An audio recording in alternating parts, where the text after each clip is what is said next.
हाँ जी, good morning. कुछ students के कमेंट आ रहे थे कि सर इसमें क्रॉप्स वाला टॉपिक नहीं करवाओगे, यानी एग्रीकल्चर में आपके कुछ क्रॉप्स दी गई हैं इस बार सिलेबस में।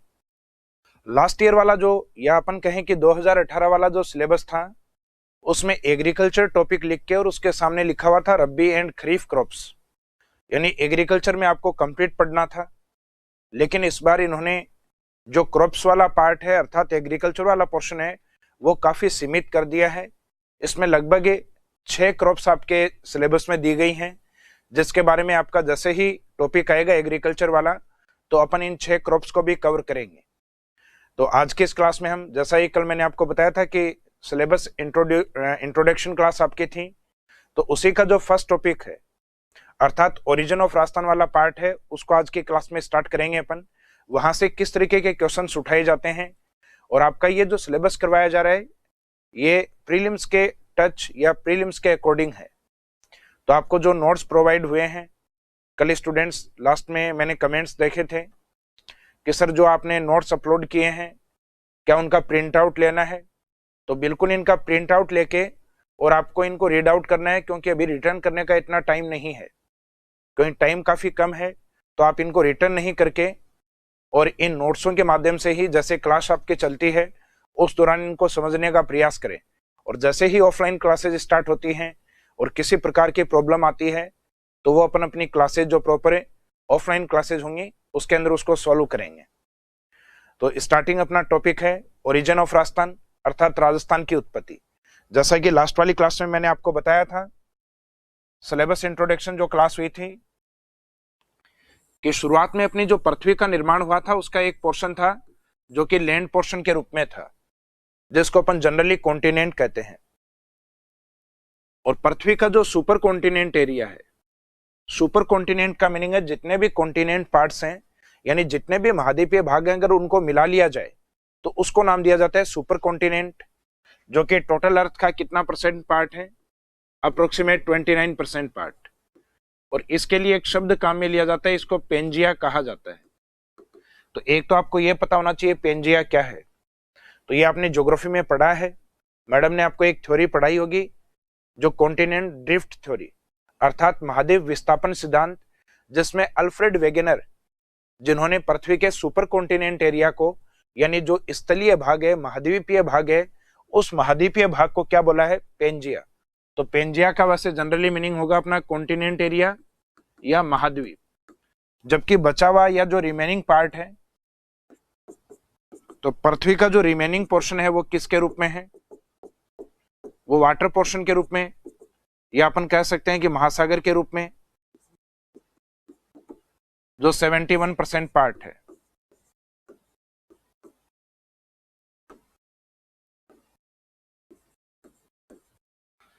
इसे कहा जाता है पेंथालासा। तो पेंथालासा का मीनिंग भी जैसा कि मैंने कल आपको बताया था कि कोई एक ओशियन नहीं होके सभी ओशियंस को अर्थात सुपर ओशियन पार्ट को, जो वृहद महासागर था, उसको नाम दिया गया था पेंथालासा, जो आज अलग अलग महासागरों में डिवाइड है। कई जगह उसको 4 और कई जगह उसको 5 लिखा गया है।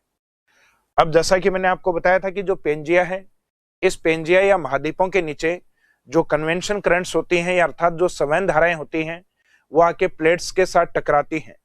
ये आपने प्लेट टेक्टोनिक थ्योरी में पढ़ा है, जिससे प्लेट्स या जो पेंजिया पार्ट है ये 2 भागों में विभाजित हुआ। तो आगे जो नेक्स्ट डायग्राम अपन देखेंगे उसमें पेंजिया के आपको 2 पार्ट दिखाई देंगे, एक तो पेंजिया का नदन पार्ट और एक पेंजिया का सदन पार्ट।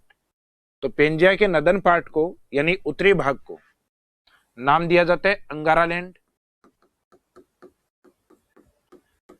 इस अंगारालैंड से अपने इंडिया का कोई भी संबंध नहीं है, जबकि अंगारालैंड के जस्ट सदन की ओर, यानी जो गोंडवाना लैंड वाला पार्ट है, इसके बीच में एक जलीय भाग, इस भाग को एक नाम दिया जाता है भूसन्नति।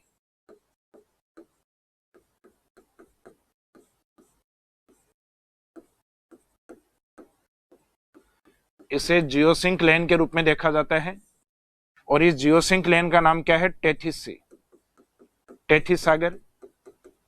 जबकि इसके जस्ट नीचे की ओर पेंजिया का जो सदर्न पार्ट है, यानी वो भी अपने आप में एक लैंड पोर्शन है, इसको नाम दिया गया है गोंडवाना लैंड। तो एक तो आपको ये ध्यान रखना है कि पेंजिया के कितने पार्ट हैं। तो पेंजिया के दो मेजर पोर्शन, एक तो नदर्न पार्ट अंगारा लैंड और एक southern part Gondwana land.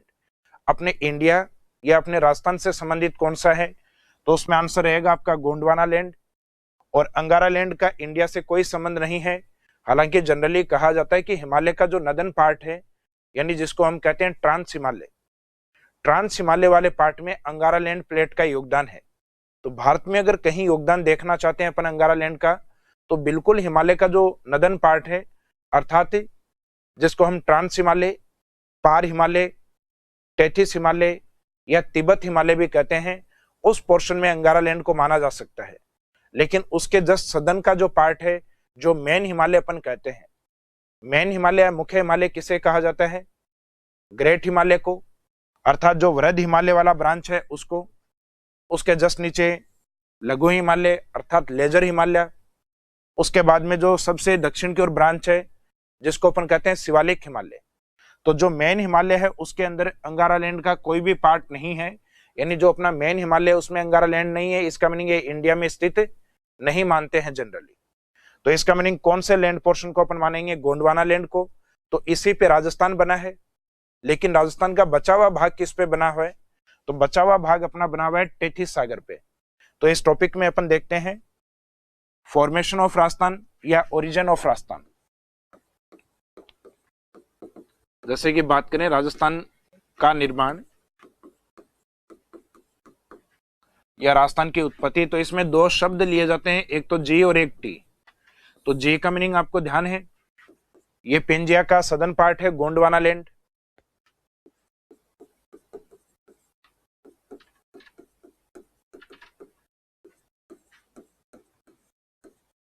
Gondwana land. और जो टी है, इस टी का मीनिंग जनरली अपन क्या लेते हैं, टेथिस सागर।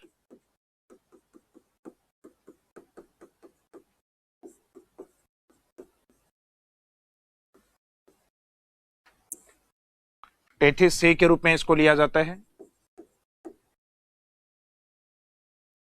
जो गोंडवाना लैंड वाला पार्ट है, इससे राजस्थान के दो फिजिकल डिवीजन बने हैं, जो कि लास्ट वाली क्लास में मैंने आपको बताया था। दोनों के दोनों रॉक्स के रूप में है, अर्थात चट्टानों के रूप में है। अब राजस्थान के मैप को जनरली हम देखते हैं, तो राजस्थान के अंदर जो चट्टानी भाग है वो कौन से हैं, तो इसमें एक तो अरावली वाला जो पोर्शन है और एक राजस्थान का जो हाड़ौती वाला जो पार्ट है। इन दोनों का फॉर्मेशन है वो किसके द्वारा हुआ है, गोंडवाना लैंड के द्वारा। तो गोंडवाना लैंड वाले पोर्शन के अंदर राजस्थान के दो भौतिक प्रदेश, जिसमें एक आता है आपका अरावली माउंटेन, और ये राजस्थान का ओल्डेस्ट फिजिकल डिवीजन माना जाता है, यानी प्राचीनतम भाग। जबकि इसके बाद में जिसका निर्माण हुआ उसको कहा जाता है हाड़ौती प्लेट्यू। हाड़ौती प्लेट्यू का मीनिंग हाड़ौती पठार। उसके बाद जो टेथिस सागर वाले पार्ट हैं, उसमें दोनों पोर्शन जो है वो सोइल वाले पार्ट हैं। तो राजस्थान के मैप में जैसा कि मैंने आपको बताया था अभी, कि जो मिट्टी वाले पोर्शन है उसमें एक तो राजस्थान का उत्तरी पश्चिमी डेजर्ट वाला पार्ट आता है, अर्थात मरुस्थल वाले पार्ट को लिया जाता है, और एक राजस्थान का जो पूर्वी मैदानी भाग है, अर्थात ईस्टर्न प्लेन, तो इस पूर्वी मैदान को लिया जाता है। अब इसमें सबसे लेटेस्ट फिजिकल डिवीजन, तो इसमें लेटेस्ट माना जाता है राजस्थान के पूर्वी मैदान को, क्योंकि इस एरिया में राजस्थान की नदियां आज भी बहती हैं। तो जिस एरिया में नदियां आज भी बहती हैं, इसका मीनिंग उसका फॉर्मेशन आज भी कंटिन्यू है, उसका निर्माण आज भी जारी है। तो आप कहोगे सर मरुस्थलीकरण या डेजर्टिफिकेशन भी तो है, तो उसका सिर्फ एक्सटेंशन या विस्तार हो रहा है, ना कि निर्माण। तो इसका मीनिंग है मरुस्थल का निर्माण जनरली पहले माना जाता है और उसके बाद डेजर्ट का निर्माण माना जाता है। तो अपने इसमें अगर देखें तो पहले डेजर्ट वाला रहेगा मरुस्थल, और उसके बाद में सबसे लेटेस्ट फिजिकल डिवीजन के रूप में राजस्थान का पूर्वी मैदानी भाग।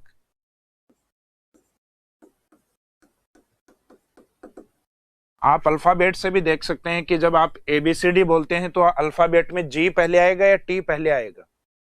तो जी पहले आता है, तो जी वाले पोर्शन है ये ओल्डेस्ट या एंशिएंट पार्ट है, और टी बाद में आता है, तो ये वाले लेटेस्ट फिजिकल डिवीजन है। तो जी वाले में दोनों चट्टानी भाग और उनमें से भी हमें पता है प्राचीन कौन है, अरावली। तो अरावली के बाद चट्टानी भाग कौन सा बचा, हाड़ौती। और टी वाले भाग हैं दोनों सोइल वाले पोर्शन हैं, अर्थात जहां मिट्टी पाई जाती है। और उन दोनों में सबसे लेटेस्ट कौन सा है, तो उसमें आपको पता है राजस्थान का पूर्वी मैदान है, नवीनतम है। तो उस मैदान से पहले कौन सा बना, डेजर्ट। तो राजस्थान के चारों फिजिकल डिवीजन, यानी ये जो चारों फिजिकल डिवीजन है यही अपने आप में राजस्थान है। तो राजस्थान के चारों फिजिकल डिवीजन का अगर एग्जाम में फॉर्मेशन या इनके ओरिजिन के अकॉर्डिंग सीरीज पूछा जाए या इनका एक सीरियल पूछा जाए, तो अरावली को सबसे पहले रखना है और पूर्वी मैदान को सबसे लास्ट में। अब अरावली के पास दूसरा कौन सा होगा जो चट्टान के रूप में हो, अर्थात हाड़ौती। पूर्वी मैदान के पास दूसरा कौन सा होगा जो सोइल के रूप में हो, अर्थात डेजर्ट।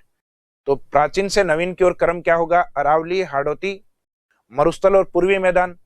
और नवीन से प्राचीन की ओर तो eastern plain, desert, Hadoti plateau and Aravalli mountain.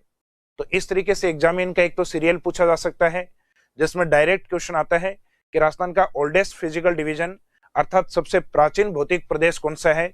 तो सबसे प्राचीन भौतिक प्रदेश कौन सा लिया जाता है, अरावली। अभी तक आरपीएससी ने सिर्फ सबसे प्राचीन पूछा है, इनको एक सीरियल या एक सीरीज में अभी तक इनको नहीं पूछा। तो इस सीरियल या सीरीज का भी आप ध्यान रखिएगा। इसके बाद में हम देखेंगे कि अरावली और हाड़ौती अपने लिए दो फिजिकल डिवीजन है, लेकिन ये इंडिया के कौन से फिजिकल डिवीजन में काउंट होते हैं, भारत के कौन से भौतिक प्रदेश में काउंट होते हैं। तो शायद आपने इंडियन ज्योग्राफी वाला प्रायद्वीप पठार वाला पार्ट पढ़ा है। इंडियन ज्योग्राफी में जब अपन प्रायद्वीप पठार अर्थात जो पेनिनसुलर प्लेट्यू वाला पोर्शन है उस पोर्शन को जब पढ़ते हैं तो उस पोर्शन में एक तो राजस्थान की अरावली वाला पार्ट आता है और उसके अलावा इंडिया के कई सारे प्लेट्यू इसमें शामिल हैं। भारत के प्रायद्वीप पठार जनरली इसका जब अपन अध्ययन करते हैं तो जो पेनिनसुलर प्लेट्यू है इसे दो भागों में डिवाइड करके इसका अध्ययन किया जाता है, एक तो माउंटेन्स के रूप में और एक प्लेट्यू के रूप में। यानी इसके एक तो प्रमुख पर्वतमालाएं हैं और एक इसके प्रमुख पठार हैं। तो इनकी जो पर्वतमालाएं आती हैं उसमें वेस्टर्न घाट, ईस्टर्न घाट, अरावली, विंध्याचल, सतपुड़ा। तो प्रायद्वीप पठार के अंदर एक पर्वतमाला अभी जो मैंने आपको बताई अरावली, तो इसका मीनिंग पर्वतमालाओं में इसका जो पार्ट है वो अरावली है, और भी काफी है। इसके जो प्लेट्यू या पठारी भाग हैं उसमें एक तो दक्कन प्लेट्यू अर्थात दक्कन का पठार, Mysore plateau, Telangana plateau, Dandakaranya plateau, Madhya Pradesh का मालवा प्लेट्यू और राजस्थान की ओर हाड़ौती प्लेट्यू। इसका मीनिंग इसके जो पठार हैं प्रायद्वीप पठार उसके अंदर एक पठार आता है हाड़ौती प्लेट्यू। तो इसका मीनिंग हाड़ौती प्लेट्यू भारत के प्रायद्वीप पठार का ही पार्ट है, पठारों के अंदर इसको पढ़ा जाता है। और अरावली पर्वतमाला भारत के प्रायद्वीप पठार की पर्वतमालाओं का भाग है, तो उसको पर्वतमालाओं में कवर किया जाता है। तो इसका मीनिंग ये हुआ कि अपने लिए तो अरावली और हाड़ौती दो भौतिक प्रदेश हैं, लेकिन इंडियन ज्योग्राफी में ये एक ही फिजिकल डिवीजन के पार्ट हैं, प्रायद्वीप पठार। तो इसका मीनिंग आपको ये पता होना चाहिए कि अरावली और हाड़ौती किसका पार्ट है, प्रायद्वीप पठार का। अब बचा हुआ जो भाग है राजस्थान का, बचा हुआ भाग राजस्थान का कौन सा है, जैसे कि राजस्थान के मैप में अपन देखते हैं अरावली और हाड़ौती के बाद एक तो राजस्थान का जो पूर्वी मैदान है, पूर्वी मैदान वाला पार्ट है, और एक वेस्टर्न डेजर्ट वाला जो पार्ट है यानी पश्चिमी मरुस्थल वाला पार्ट। इंडिया में पाकिस्तान की ओर से बहने वाली जो प्रमुख नदी है वो है सिंधु, और इसी सिंधु के पैरेलल पहले एक नदी बहा करती थी डेजर्ट एरिया की ओर से जिसको हम कहते थे सरस्वती। तो पश्चिमी राजस्थान का जो मरुस्थल है ये प्राचीन सरस्वती का मैदान ही है। तो ये इस साइड में सिंधु और सरस्वती का मैदान था, लेकिन वर्तमान में क्लाइमेटिक कंडीशन चेंज होने के कारण या जलवायु दशाएं चेंज होने के कारण यहाँ का क्लाइमेट यहाँ या इस क्षेत्र में नदी नहीं आने के कारण ये धीरे धीरे एरिड क्लाइमेट में अर्थात शुष्क जलवायु में कन्वर्ट हो गया। और जहां शुष्क जलवायु पाई जाती है उन फिजिकल डिवीजन को डेजर्ट कहा जाता है। तो वास्तव में डेजर्ट है, ये कोई अलग से फिजिकल डिवीजन नहीं है, ये भारत के उत्तर विशाल मैदान का ही पार्ट है। जैसे कि राजस्थान का जो पूर्वी मैदान है, इस पूर्वी मैदान की ओर से जाने वाली प्रमुख नदी जैसे चंबल है, ये चंबल किसके साथ कनेक्ट होती है, किसके साथ मीटिंग करती है, यमुना। और यमुना किसके साथ कनेक्ट होती है? गंगा। तो कहीं ना कहीं राजस्थान का जो पूर्वी मैदानी भाग है ये गंगा का ही पार्ट है। तो गंगा का पार्ट है, इसका मीनिंग उत्तर विशाल मैदान का पार्ट है।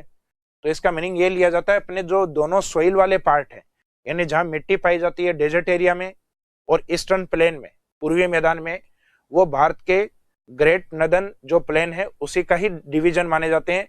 तो राजस्थान में तो इनको दो भौतिक प्रदेश, जबकि इंडियन ज्योग्राफी में इनको एक ही जगह काउंट किया जाता है। तो अपन लास्ट में इस तरीके से इंडिकेट कर सकते हैं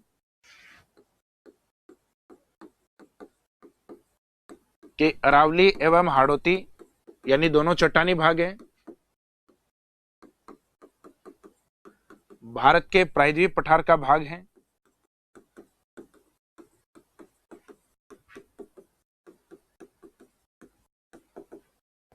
Aravalli and Hadoti part of Indian peninsular plateau, और जो रिमेनिंग पार्ट है, रिमेनिंग यानी जो मरुस्थल है एवं पूर्वी मैदान, इनको इंडिकेट करेंगे कि भारत के उत्तर विशाल मैदान का भाग है।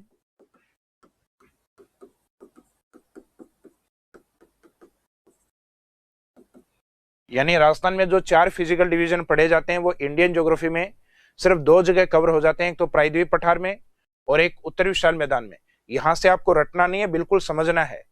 प्रायद्वीप पठार क्या है? ये अपने आप में एक चट्टानी भाग है, तो इसके पार्ट वही होंगे जो चट्टानी भाग होंगे, यानी पर्वतमाला और पठार। और उत्तर विशाल मैदान क्या है? यह सेडिमेंट्स के द्वारा बना हुआ है, नदियों के अवसादों के द्वारा अर्थात जलोढ़ मिट्टी के द्वारा बना हुआ है। तो इसके भाग वही होंगे जिसके अंदर सोइल या मिट्टी होगी। तो राजस्थान में मिट्टी कहाँ? एक तो डेजर्ट में और एक पूर्वी मैदान में। तो इस तरीके से आपको इनको कनेक्ट करके चलना है। अब एग्जाम में क्वेश्चन किस तरीके से पूछे जाते हैं? तो एग्जाम के जो क्वेश्चंस हैं, कई बार अपने को लगता है कि ये टॉपिक अपने को पूरा समझ में आ गया, लेकिन फिर एग्जाम में जाके जो क्वेश्चंस हैं वो आपके गलत होते हैं। जैसे कि अभी मैं कुछ ऑप्शन आपको दूंगा, हालांकि उनका क्वेश्चन आपको बाद में बताऊंगा। तो पहले ऑप्शन सुनिएगा।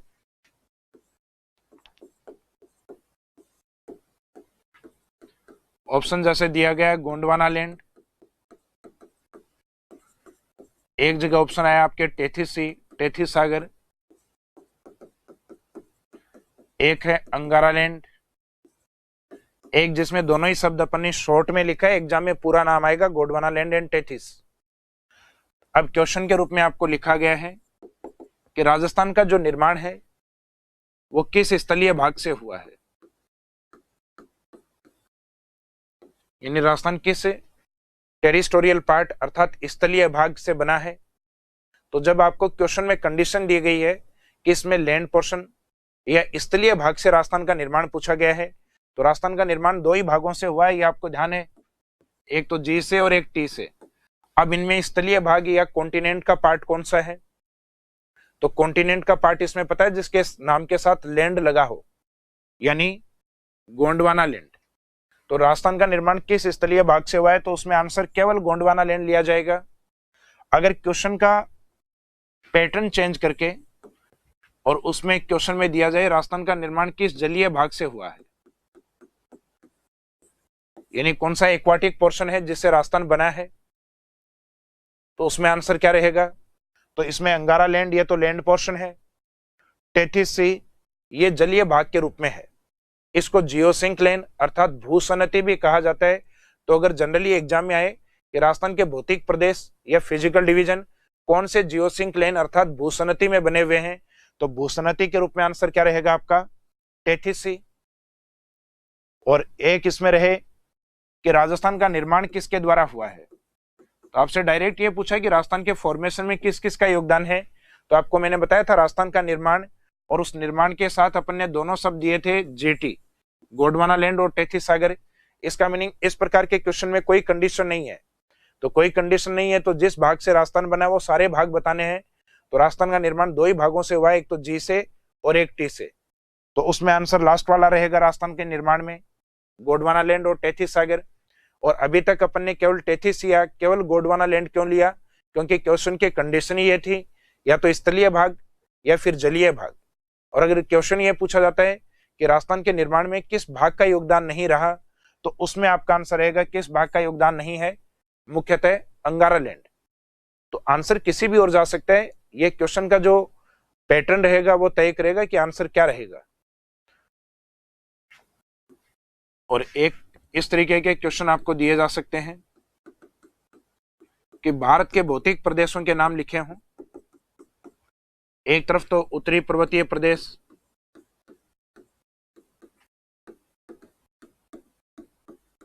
भारत के नदर्न डायरेक्शन में जो माउंटेन एरिया है उसको कहा जाता है हिमालय रीजन।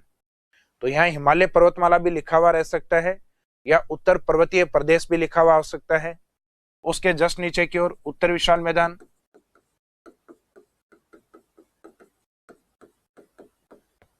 उसके बाद में रहेगा भारत के तटीय मैदान यानी जो कोस्टल प्लेन है, और एक ऑप्शन आपको दिया हो प्रायद्वीप पठार। और इस साइड में आपके आंसर जो हैं वो अलग से दिए गए हों। ये क्वेश्चन का पार्ट ही है आपके, जबकि आगे आंसर्स लिखेंगे अपन कि उसमें ओनली फर्स्ट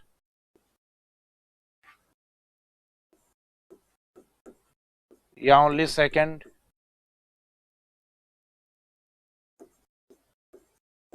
या only fourth, second and fourth. First वाले में फर्स्ट एंड थर्ड दोनों कर लेते हैं अपन, क्योंकि थर्ड ऑप्शन फिर किसी में नहीं है। क्वेश्चन की लैंग्वेज है आपके कि हाड़ौती प्लेट्यू या हाड़ौती पठार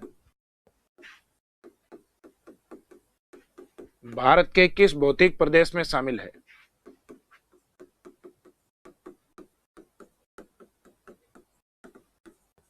इसका मीनिंग है इंडिया के किस फिजिकल डिवीजन में राजस्थान के हाड़ौती प्लेट्यू को लिया जाता है।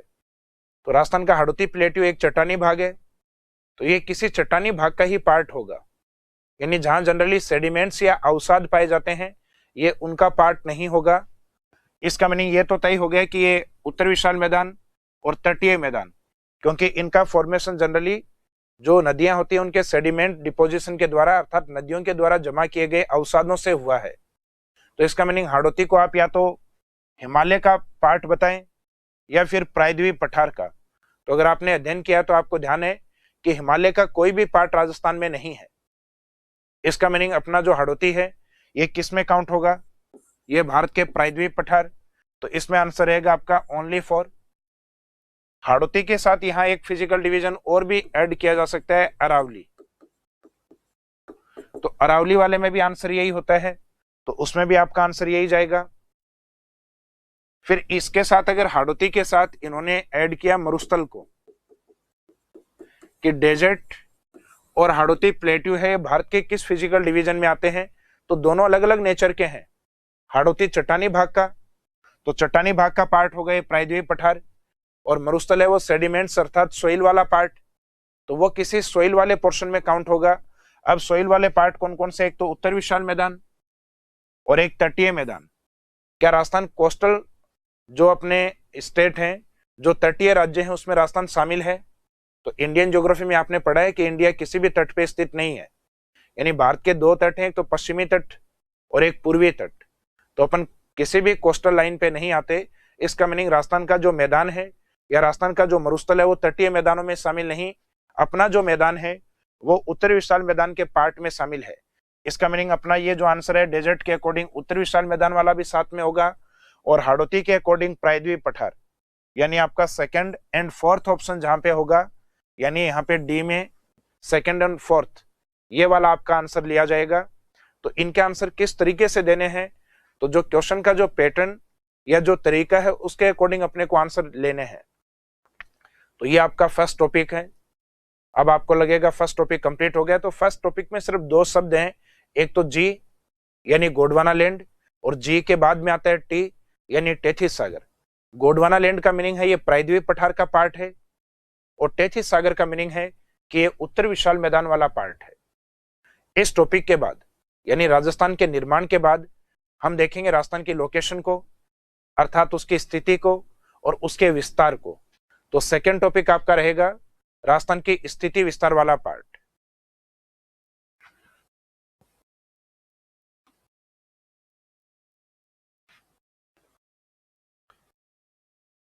देखो, नोट्स लिखवाने का यह है कि नोट्स आपको इसीलिए अपलोड किए गए हैं कि नोट्स लिखवाने का टाइम नहीं है। जैसे आपकी ऑफलाइन क्लासेज स्टार्ट होंगी, आरएस मेंस के अकॉर्डिंग जब आपको पढ़ाना स्टार्ट करेंगे उस टाइम आपको नोट्स लिखवा दिए जाएंगे क्लासेज में। तो अभी सिर्फ ज्योग्राफी समझने का टाइम है। नोट्स आपके पास ऑलरेडी पहले से हैं, वो इसीलिए 4-5 टॉपिक आपके अपलोड करवाए हैं कि जब तक ऑफलाइन क्लासेज स्टार्ट हो उन टॉपिक्स को अपन कंप्लीट कर लें, जो कि राजस्थान का एक तरीके से बेसिक है। इसके बाद में हम देखते हैं नेक्स्ट टॉपिक। नेक्स्ट टॉपिक रहेगा राजस्थान के लोकेशन और उसके एक्सटेंशन से रिलेवेंट, अर्थात इसमें राजस्थान की स्थिति को और राजस्थान के विस्तार को अपन कवर करेंगे। स्थिति का मीनिंग जनरली क्या लिया जाता है? राजस्थान की स्थिति में लोकेशन में एक तो लेटीट्यूड, अर्थात राजस्थान का जो लेटीट्यूडनल लोकेशन है उसको कवर किया जाएगा। और लेटीट्यूडनल का मीनिंग हमेशा क्या लिया जाता है?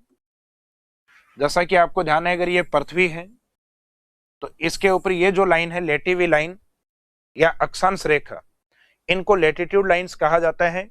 और ये पृथ्वी के दो पार्ट्स के बारे में बताती है, एक तो नदन हेमेस्फीयर के बारे में और एक सदर्न हेमेस्फीयर के बारे में। तो हमेशा ये याद रखना, जब भी अक्षांश की बात होगी तो ये सिर्फ दो डायरेक्शन के ऊपर चलती है, एन एंड एस, यानी नदन एंड सदर्न के ऊपर। जैसे कि एग्जाम्पल के तौर पे हम ये मान लेते हैं कि एक बार के लिए ये राजस्थान है काइट शेप में या जो रोम्बस शेप में है। तो ये जो काइट शेप में राजस्थान है इसकी भी 4 डायरेक्शन है, एक तो नदन, एक सदर्न डायरेक्शन, एक eastern direction and west direction. तो इसमें एन एंड एस की जो लोकेशन है या स्थिति है इसको लेटीट्यूड्स के द्वारा इंडिकेट किया जाता है। तो हमेशा ये याद रखिए, नॉर्थ एंड साउथ का मीनिंग ही अपने आप में अक्षांशीय डायरेक्शन है, अर्थात लेटीट्यूडनल जो डायरेक्शन है वो है। जबकि बचा हुआ जो पार्ट है यानी ईस्ट एंड वेस्ट वाला पार्ट, इनको इंडिकेट किया जाता है जो लॉन्गिट्यूड लाइंस होती हैं, अर्थात जो देशांतर रेखाएं होती हैं। जैसे राजस्थान का पूर्वी और पश्चिमी, तो जैसे ईस्ट और वेस्ट का इन डायरेक्शन को यूज किया जाता है तो इनका मीनिंग अपने आप में लॉन्गिट्यूडनल है। तो 2 डायरेक्शन है वो अक्षांशों की होती हैं और 2 डायरेक्शन है वो देशांतर की होती हैं। तो जब भी अपन राजस्थान में देखेंगे तो राजस्थान का जो लोकेशन है, जैसा कि मैडम ने आपको इंडिया का जो लोकेशन बताया था वो इक्वेटर लाइन अर्थात भूमध्य रेखा के ऊपर की ओर बताया। तो जितने भी जो लेटीट्यूड्स हैं इंडिया के अंदर, जिनके यूनिट या जो इकाई है, उस इकाई में अपन ने क्या यूज किया? नदन लेटीट्यूड अर्थात उत्तरी अक्षांश। तो इंडिया में जनरली अक्षांशों में उत्तर क्यों लगता है? क्योंकि हम 0 डिग्री के ऊपर हैं। अक्षांश की 2 यूनिट हो सकती हैं, या तो उत्तर या दक्षिण। तो 0 डिग्री के सदन में हमारा कोई भी पार्ट नहीं है, तो इसलिए दक्षिणी अक्षांश हम काम में नहीं लेते हैं। और उसी तरीके से देशांतरों के अंदर जो एक बेस लाइन होती है या आधार रेखा होती है 0 डिग्री, जिसको नाम दिया जाता है ग्रीनविच लाइन, जिसके अकॉर्डिंग पृथ्वी 2 भागों में, एक तो ईस्टर्न हेमेस्फीयर में और एक वेस्टर्न हेमेस्फीयर में बटी हुई है। और 0 डिग्री के वेस्ट में इंडिया का कोई भी पार्ट नहीं है, इसका मीनिंग राजस्थान भी नहीं है। तो इसका मीनिंग देशांतरों में हमारे जो यूनिट्स होती हैं वो ईस्टर्न लॉन्गिट्यूड होती हैं, यानी देशांतरों में हमारे यहाँ हमेशा पूर्वी देशांतर लिखा जाता है। तो इस टॉपिक में जब हम पढ़ेंगे राजस्थान के अक्षांशीय विस्तार को, तो उसमें हमेशा अपने को नदन लेटीट्यूड को काम में लेना है, उत्तरी अक्षांश को। जबकि दूसरा पार्ट आपका रहेगा लॉन्गिट्यूडनल या देशांतर। देशांतरों में अपने को हमेशा ईस्टर्न लॉन्गिट्यूड अर्थात पूर्वी देशांतरों को हमें काम में लेना है। तो एक तो अक्षांशीय और दूसरा देशांतरीय स्थिति अपने को देखना है। और अक्षांशीय स्थिति कौन सी डायरेक्शन के बारे में बताएगा? राजस्थान के नॉर्थ एंड साउथ पोर्शन के बारे में। जबकि देशांतर बताएगा बचे हुए डायरेक्शन अर्थात ईस्ट एंड वेस्ट के बारे में। अब उसके बाद में इस टॉपिक का सेकंड पोर्शन रहेगा एक्सटेंशन ऑफ राजस्थान, अर्थात राजस्थान का विस्तार। विस्तार चाहे किसी चीज का हो, चाहे अपने शरीर का हो, चाहे आपको जो स्क्रीन दिखाई दे रही है इसका हो, चाहे आपके घर का हो। विस्तार का पहला मीनिंग लिया जाता है उसका एरिया, कि इसका, जैसे आप कोई मकान या घर देखने गए तो आप सबसे पहले देखते हो कि कितने एरिया में है, तो इसका मीनिंग सबसे पहले विस्तार में हम देखेंगे राजस्थान का एरिया, फिर राजस्थान के एरिया में सबसे लार्जेस्ट जो डिस्ट्रिक्ट हैं और उसके बाद जो स्मॉलेस्ट डिस्ट्रिक्ट हैं, यानी जो बड़े जिले हैं और छोटे जिले हैं उनको सीरियल वाइज, क्योंकि जनरली एग्जाम में पूछ लिया जाता है। अब जिसके पास अपना एरिया है उसका अपना एक निश्चित आकृति होती है, जैसे कि आप अपने जिस घर में रहते हैं उसका एक निश्चित एरिया है, और जिसके पास एरिया होता है उसका एक निश्चित शेप अर्थात एक निश्चित आकृति है। तो राजस्थान के पास खुद का एरिया है तो उसका एक निश्चित आकार भी है, तो उसको किस आकार में माना जाता है और उसके कुछ इंपॉर्टेंट डिस्ट्रिक्ट जो एक विशेष प्रकार की आकृति में है उनको हम साथ में कवर करेंगे। उसके बाद में देखेंगे जो आकृति होती है, चाहे कोई भी आकार हो, उसके चारों ओर का जो पार्ट है, जैसे अपना घर है तो उसके चारों ओर का जो पार्ट है उसको अपन कहते हैं घर की बाउंड्री, अपना फार्म हाउस है तो उसके चारों ओर का पार्ट भी बाउंड्री, तो कोई भी शेप है उसके चारों ओर का भाग होता है उसकी बाउंड्री या सीमा। तो राजस्थान की भी अपनी एक सीमा है, हालांकि इस सीमा का जो अध्ययन है ये दो भागों में किया जाता है। इसका कुछ पार्ट जो पाकिस्तान के साथ लगता हुआ है उसे हम इंटरनेशनल बाउंड्री, इंटर का मीनिंग होता है अंतर, अंतर अगर राष्ट्रों के बीच में करती है तो उसको अंतर राष्ट्रीय सीमा, और अंतर अगर पड़ोसी राज्यों के साथ कर रही है तो उसको अंतर राज्यीय सीमा अर्थात इंटर स्टेट बाउंड्री के रूप में देखते हैं। तो राजस्थान के पास दोनों ही प्रकार की बाउंड्री है, इंटरनेशनल बाउंड्री और इंटर स्टेट बाउंड्री। हालांकि बाउंड्री को एक पार्ट और भी है जिसके अकॉर्डिंग इसको डिवाइड कर सकते हैं, जैसे land boundary and water boundary. तो राजस्थान के चारों ओर जल नहीं है, इस कारण अपन यहाँ लैंड बाउंड्री और वाटर बाउंड्री वाला जो डिवाइडेशन है वो यहाँ पे कवर नहीं करेंगे या वो नहीं देखेंगे इसमें। तो अब इसमें स्टार्ट करेंगे टॉपिक का जो स्टार्टिंग पोर्शन है अर्थात लोकेशन ऑफ राजस्थान, और सेकेंड पार्ट फिर चलेगा राजस्थान का विस्तार वाला पार्ट। तो लोकेशन ऑफ राजस्थान वाले में अगर हम बात करें तो जैसा कि मैंने आपको बताया स्टार्टिंग में, location of Rajasthan in world, विश्व में राजस्थान की स्थिति। तो विश्व में राजस्थान की स्थिति जनरली आपको ध्यान है, विश्व में राजस्थान की स्थिति एक तो होती है अक्षांश के अकॉर्डिंग अर्थात लेटिट्यूड्स के अकॉर्डिंग,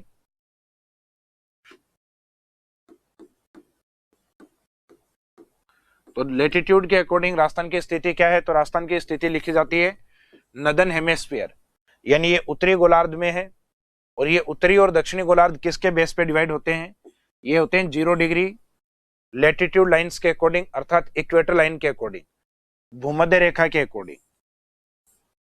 दूसरा होता है जो ईस्टर्न हेमिस्फीयर में राजस्थान को बोला जाता है वो किसके अकॉर्डिंग, ये बोला जाता है लॉन्गिट्यूड के अकॉर्डिंग। तो जो लॉन्गिट्यूडनल लोकेशन है वो राजस्थान के ईस्टर्न हेमिस्फीयर अर्थात पूर्वी गोलार्ध। तो अगर दोनों को मिला के पूछा जाए कि राजस्थान अक्षांशीय और देशांतरीय आधार पे कहाँ स्थित है, अर्थात जो लेटिट्यूड्स लाइन है और लॉन्गिट्यूड्स लाइन है, तो लेटिट्यूड्स के अकॉर्डिंग तो हमें नदर्न हेमिस्फीयर और लॉन्गिट्यूड्स के अकॉर्डिंग हमें ईस्टर्न हेमिस्फीयर। तो दोनों को मिला के अपन बोलते हैं कि राजस्थान की जो स्थिति है वो नॉर्थ एंड ईस्ट में आती है, यानी उत्तरी और पूर्वी गोलार्ध में। तो उत्तरी तो किसके अकॉर्डिंग बोल सकते हैं, अक्षांश के अकॉर्डिंग, और पूर्वी किसका पार्ट होता है, तो पूर्वी और पश्चिमी डायरेक्शन है वो होती है देशांतर का पार्ट। इसके बाद में हम देखेंगे नेक्स्ट भारत में राजस्थान की स्थिति। तो जो विश्व में देखी थी उसी के साथ अपने को नोट में एक पॉइंट इंडिकेट करना होता है कि location of Rajasthan according India या इन इंडिया।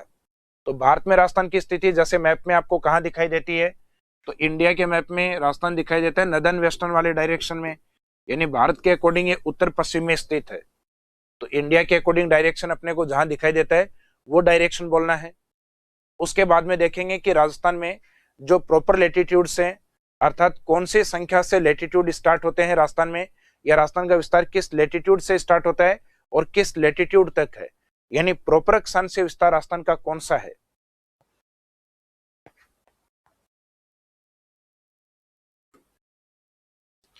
तो राजस्थान के विस्तार में जैसे ये कुछ डेटा दिए हुए हैं, इस डेटा को एक बार अपन वैसे सिंपल समझ लेते हैं मैप के थ्रू। जैसे ये राजस्थान वाला पार्ट है,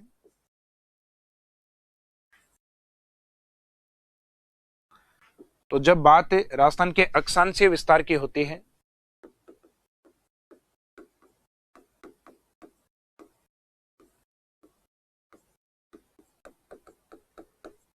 तो अक्षांशीय विस्तार अर्थात जो लेटिट्यूडनल एक्सटेंशन है राजस्थान का, उसमें आपको ध्यान है बात है नदन एंड सदन की होगी, यानी उत्तर और दक्षिण की होगी, क्योंकि अक्षांश का मीनिंग है उत्तर दक्षिण है।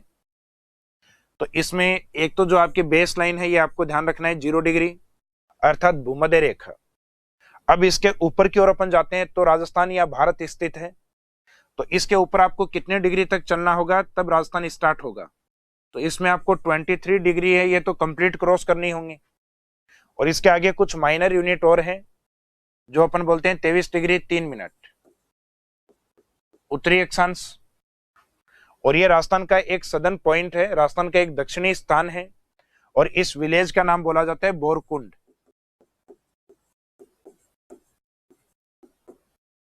जनरली अपन देखते हैं कि अपना जो घर है उस घर में भी सबसे नीचे नीचे पानी का टैंक या कुंड होता है। तो राजस्थान भी अपना एक होम स्टेट है, अपना गृह राज्य है, और इसके नीचे ही नीचे भी क्या है कुंड। इस कुंड को नाम देंगे बोरकुंड। लोकेशन है बांसवाड़ा डिस्ट्रिक्ट में, तो इसका जो डिस्ट्रिक्ट रहेगा बांसवाड़ा। तो ये राजस्थान का मोस्ट सदर्न पॉइंट है, और ये राजस्थान का मोस्ट सदर्न प्लेस कह सकते हैं, यानी स्थान कह सकते हैं। और यहां से आप कंटिन्यू जाओगे तो 0 डिग्री के ऊपर की ओर आप जो नदन पोल है यानी उत्तरी ध्रुव है उस ओर बढ़ते हो तो आपकी यूनिट कंटिन्यू बढ़ती जाएंगी। तो 23 डिग्री से 24, 25, 26 कंटिन्यू। और राजस्थान के मोस्ट नदन पार्ट में जब आप रहोगे तो वहां रहेगी 30 डिग्री 12 मिनट नदन लेटीट्यूड, यानी 30 डिग्री 12 मिनट उत्तरी अक्षांश। और ये जो स्थान है ये श्री गंगानगर का एक गांव रहेगा, कोणा विलेज, कोणा गांव, डिस्ट्रिक्ट श्री गंगानगर।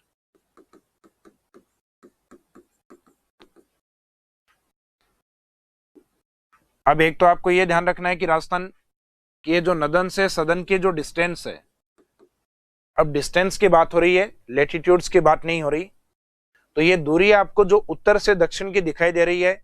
अब कई स्टूडेंट्स तो कहेंगे सर ये तो आप देशांतरीय दूरी बता रहे हो, तो ये देशांतरीय दूरी नहीं है, ये अक्षांशीय दूरी है। जब आप एन एंड एस को यूज कर रहे हैं अर्थात नॉर्थ और साउथ को यूज कर रहे हैं, इसका मीनिंग वो अक्षांशीय दूरी है। अब ये नदन एंड सदन का जो डिस्टेंस है ये राजस्थान में 826 किलोमीटर है, 826 किलोमीटर। एक एग्जामिनर यहां से क्वेश्चन निकाल सकता है कि राजस्थान कितने लेटीट्यूड्स के अंदर है। तो आपको ध्यान है कहां से स्टार्ट होता है राजस्थान। तो राजस्थान स्टार्ट होता है लगभग 23 डिग्री से, और कहां पे समाप्त होता है, यानी लास्ट जो लेटीट्यूड्स है राजस्थान में मेजर यूनिट के रूप में वो 30 डिग्री है। तो 23 और 30 के बीच में कितना गैप है, तो इतने लेटीट्यूड्स में राजस्थान स्थित है। तो अप्रोक्सीमेट हम कह सकते हैं कि लगभग 7 डिग्री, क्योंकि 30 और 23 के बीच का गैप कितना है 7 डिग्री। और आगे जो माइनर यूनिट्स हैं अर्थात जो मिनट वाली, उनका गैप अगर हम देखें तो 12 में से 3 लेस करेंगे आप तो कितना रहेगा 09। तो फिक्स आंसर तो रहेगा राजस्थान का जो टोटल लेटीट्यूडनल एक्सटेंशन या विस्तार है वो 7 डिग्री एंड 9 मिनट लेटीट्यूड्स में है। अर्थात राजस्थान का अक्षांशीय विस्तार टोटल 7 डिग्री और 9 मिनट अक्षांशों में है। और एक दूसरा पूछा जाए राजस्थान का अक्षांशीय विस्तार बताइए, तो अक्षांशीय विस्तार में आपको दोनों यूनिट याद रखनी होती है कि 23 से लेके और 30 तक है। 23 के आगे हालांकि जो माइनर यूनिट है 23-3, और 30 के आगे जो है 30-12। अब एग्जाम में ऑप्शन के रूप में आपको यह दिया गया कि राजस्थान का अक्षांशीय विस्तार 7 डिग्री, 8 डिग्री, 9 डिग्री और 10 डिग्री। राजस्थान का जो लेटीट्यूडनल एक्सटेंशन है वो कितने डिग्री अक्षांशों में है। तो इसमें से आप आंसर क्या देंगे। वैसे तो हमने देखा था कितना डिग्री था 7 डिग्री 9 मिनट। अब इनमें से आपका आंसर क्या रहेगा, कमेंट कीजिए आप लोग, इसमें आंसर क्या होगा आपका।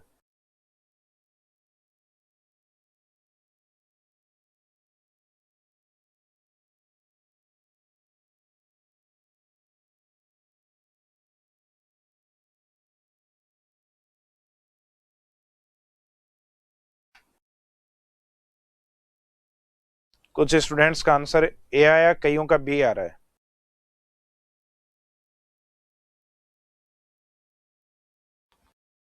तो देखो जिनका ए आ रहा है तो वो तो ठीक है, लेकिन जो बी आ रहा है वो एक समस्या है।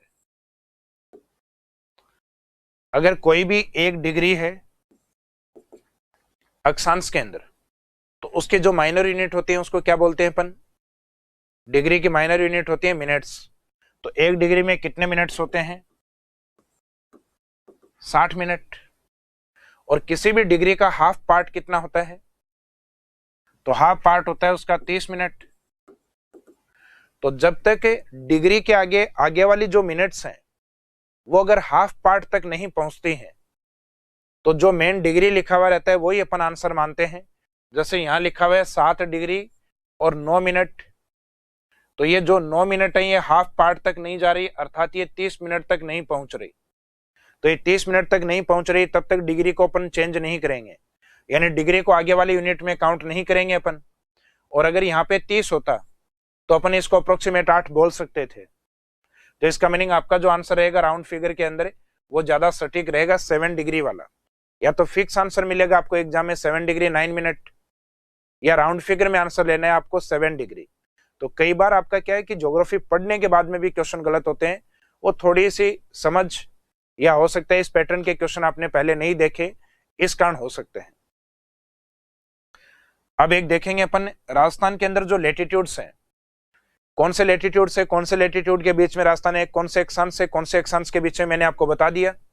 अब इसके बीच में एक इंपॉर्टेंट लेटीट्यूड जो आपके वर्ल्ड ज्योग्राफी में भी आपने पढ़ा होगा, या आपने जो अक्षांश और देशांतर का जो टॉपिक पढ़ा है उसमें आपने पढ़ा है, जिसको हम कहते हैं tropic of cancer. Tropic of cancer यानी जो कर्क रेखा है या उत्तरी अयनांत है उसकी स्थिति राजस्थान में है।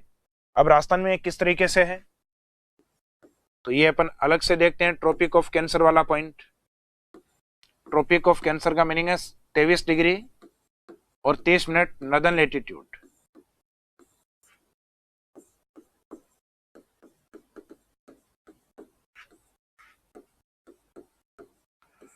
ट्रॉपिक ऑफ कैंसर लाइन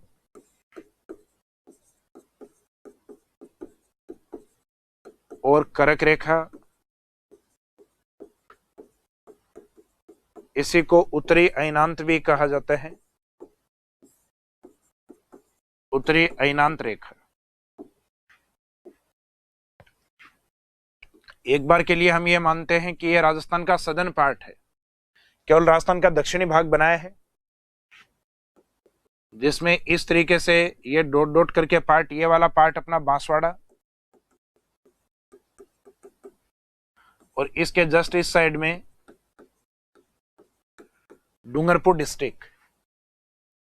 अब बांसवाड़ा वाली लोकेशन आपको ध्यान है कि जो 0 डिग्री के ऊपर की ओर हम जाते हैं तो बांसवाड़ा का जो सदर्न पार्ट है ये 23 डिग्री और 3 मिनट उत्तरी अक्षांश पे स्थित है। अब इस 23 डिग्री 3 मिनट से ऊपर कहीं ना कहीं अपने को 30 मिलेगा, और वो मिलेगा इस लोकेशन के ऊपर, जो लगभग बांसवाड़ा के मिड पार्ट यानी लगभग बांसवाड़ा के मध्य से गुजरती है, और हल्का सा पार्ट ये डूंगरपुर का भी कवर करती है। तो इस पॉइंट को अपन कहेंगे 23 degree and 30 minute northern latitude. और 23 डिग्री 30 मिनट नॉर्दर्न लैटिट्यूड को नाम क्या दिया जाता है? ट्रॉपिक ऑफ कैंसर, अर्थात कर्क रेखा या उत्तरी अयनांत रेखा। तो एक तो एग्जामिनर ये पूछता है कि राजस्थान के किस डिस्ट्रिक्ट से सर्वाधिक निकलती है, तो ये मैक्सिमम बांसवाड़ा डिस्ट्रिक्ट को कवर करती है, या राजस्थान के कितने डिस्ट्रिक्ट को ये कवर करती है, तो उसमें आंसर रहेगा 2, एक तो बांसवाड़ा और सेकंड क्या रहेगा? डूंगरपुर। और दोनों डिस्ट्रिक्ट में इसकी जो टोटल लेंथ है, अर्थात इसकी जो कुल लंबाई है वो 26 किलोमीटर। और साल में एक ऐसा दिन होता है जब सूर्य इसके ऊपर सीधा होता है, और ये समय कब होता है? जब हमारे यहाँ ग्रीष्म ऋतु अर्थात समर सीजन का टाइम पीरियड होता है, ये माना जाता है 21 जून को। तो 21 जून को इसके ऊपर सूर्य सीधा होता है, उस दिन हमारे यहाँ दिन सबसे बड़ा होता है। दिन अपने आप बड़ा होगा क्योंकि सूर्य की स्थिति इस समय इस रेखा पे अधिक समय तक है। तो 24 घंटे में से लगभग 13.5 घंटे का दिन होता है, 13 घंटे और 27 मिनट का। तो 21 जून को हमारे जो डे लाइट होती है, डे लाइट का मीनिंग आप समझ गए, सूर्य की रोशनी। ये डे लाइट का समय होता है लगभग 13 घंटे 13 आवर्स एंड 27 मिनट्स। इसका मीनिंग जो नाइट का समय वो काफी कम बचा है। तो हम कह सकते हैं कि ये उत्तरी गोलार्ध का या राजस्थान का या इंडिया का ये लॉन्गेस्ट डे लाइट और स्मॉलेस्ट नाइट वाला टाइम पीरियड है, अर्थात ये सबसे बड़ा दिन है और ये सबसे छोटी रात वाला टाइम है। तो आप उसको एक तरीके से ही नहीं देखें कि हमारा सबसे बड़ा दिन है। एग्जामिनर ऐसे भी पूछ सकता है कि राजस्थान में सबसे छोटी जो रात है वो किस दिन होता है, तो सबसे छोटी रात उस दिन होगी जिस दिन दिन सबसे बड़ा होगा, यानी डे लाइट का टाइम जब ज्यादा होगा तो नाइट का समय क्या होगा, कम। तो जनरली लिखवाने में यही लिखा जाता है कि दिन सबसे बड़ा होता है, तो एग्जामिनर उल्टे स्टेटमेंट पे जाता है, यानी इसका अपोजिट क्या बन सकता है। और इसी दिन को 2015 से यूएनओ के द्वारा इसे इंटरनेशनल योगा डे के रूप में मान्यता दी गई है। तो 2015 से इसको अपन इंटरनेशनल योगा डे के रूप में भी सेलिब्रेट करते हैं, अंतर्राष्ट्रीय योग दिवस के रूप में भी इसको मनाया जाता है। तो पहला अंतर्राष्ट्रीय योग दिवस कब था, तो मैंने जैसा ही आपको बताया 2015, हालांकि अनुमति 2014 में लास्ट में मिल गई थी, लेकिन अक्टूबर के आसपास। इसका मीनिंग उस समय जून निकल चुका था 2014 में, तो इसको first time international yoga day के रूप में सेलिब्रेट किया गया था 2015 में। अब जनरली एक क्वेश्चन आपसे पूछा गया कि 2021 में या 2022 में कौन सा योगा जो डे है या इंटरनेशनल योगा डे है वो सेलिब्रेट किया गया, तो ये एक इजी और फिंगर काउंटिंग है। तो इसको आप फिंगर पे काउंट करें कि 2015 का फर्स्ट है, उसके बाद 16 सेकंड, तो इस तरीके से करके आपको काउंट करना है। क्योंकि कई बार जनरली अपन क्या करते हैं 2015 से 21, इसका मीनिंग 15 और 21 के बीच में 6 का गैप है, तो 2021 में छठा योगा दिवस। जबकि फिंगर काउंटिंग करके देखेंगे तो आंसर आपका अलग रहेगा, 15, 16, 17, 18, 19, 2020 और 2021। तो 2021 वाला कौन सा इंटरनेशनल योगा डे था, 7th। तो इस तरीके कई बार इजी क्वेश्चन आते हैं एग्जाम में। तो जो ट्रॉपिक ऑफ कैंसर लाइन का राजस्थान से क्या संबंध है, ये लगभग आपको ध्यान है। राजस्थान में इसके नियरेस्ट एक सिटी माना जाता है, एक निकटतम शहर माना जाता है। इस शहर का नाम है कुशलगढ़। ये जब राजस्थान का यूनिफिकेशन या एकीकरण जब आप पढ़ेंगे तो राजस्थान के 3 ठिकाने आप पढ़ेंगे, जैसे एक तो अलवर की ओर निमराना, एक टोंक की ओर लावा और एक बांसवाड़ा की ओर कुशलगढ़। तो ये कुशलगढ़ अपने आप में एक सिटी के रूप में है, एक शहर के रूप में है। तो ट्रॉपिक ऑफ कैंसर लाइन के राजस्थान में सबसे निकटतम शहर कौन सा है, तो वो आंसर लिया जाता है कुशलगढ़। तो कुशलगढ़ इसका निकटतम शहर या मोस्ट क्लोज सिटी भी अपन इसको कह सकते हैं। जबकि इंडिया में अपन देखते हैं कि ट्रॉपिक ऑफ कैंसर लाइन के सबसे निकटतम शहर त्रिपुरा का जो उदयपुर सिटी है वो आता है। तो उदयपुर एक अपना भी है, अपने वाला उदयपुर नहीं होके वो त्रिपुरा का उदयपुर है, जो ट्रॉपिक ऑफ कैंसर के सबसे नियरेस्ट सिटी के रूप में लिया जाता है, लेकिन वो इंडिया के अकॉर्डिंग लिया जाता है। जबकि राजस्थान के अकॉर्डिंग आंसर क्या रहेगा, कुशलगढ़ सिटी।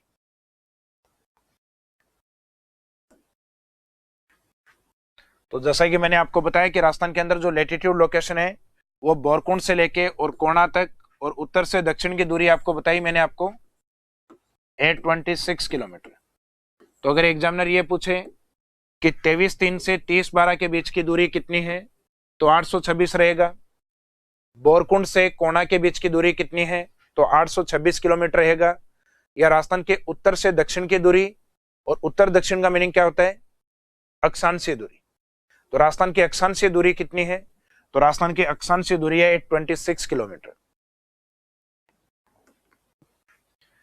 इसके बाद जैसे 23.5 डिग्री के बारे में मैंने आपको बता दिया है कि ट्रॉपिक ऑफ कैंसर लाइन वाला पोर्शन है, राजस्थान के 2 डिस्ट्रिक्ट से गुजरती है, बांसवाड़ा, मेनली बांसवाड़ा, और कुछ पार्ट है वो डूंगरपुर से।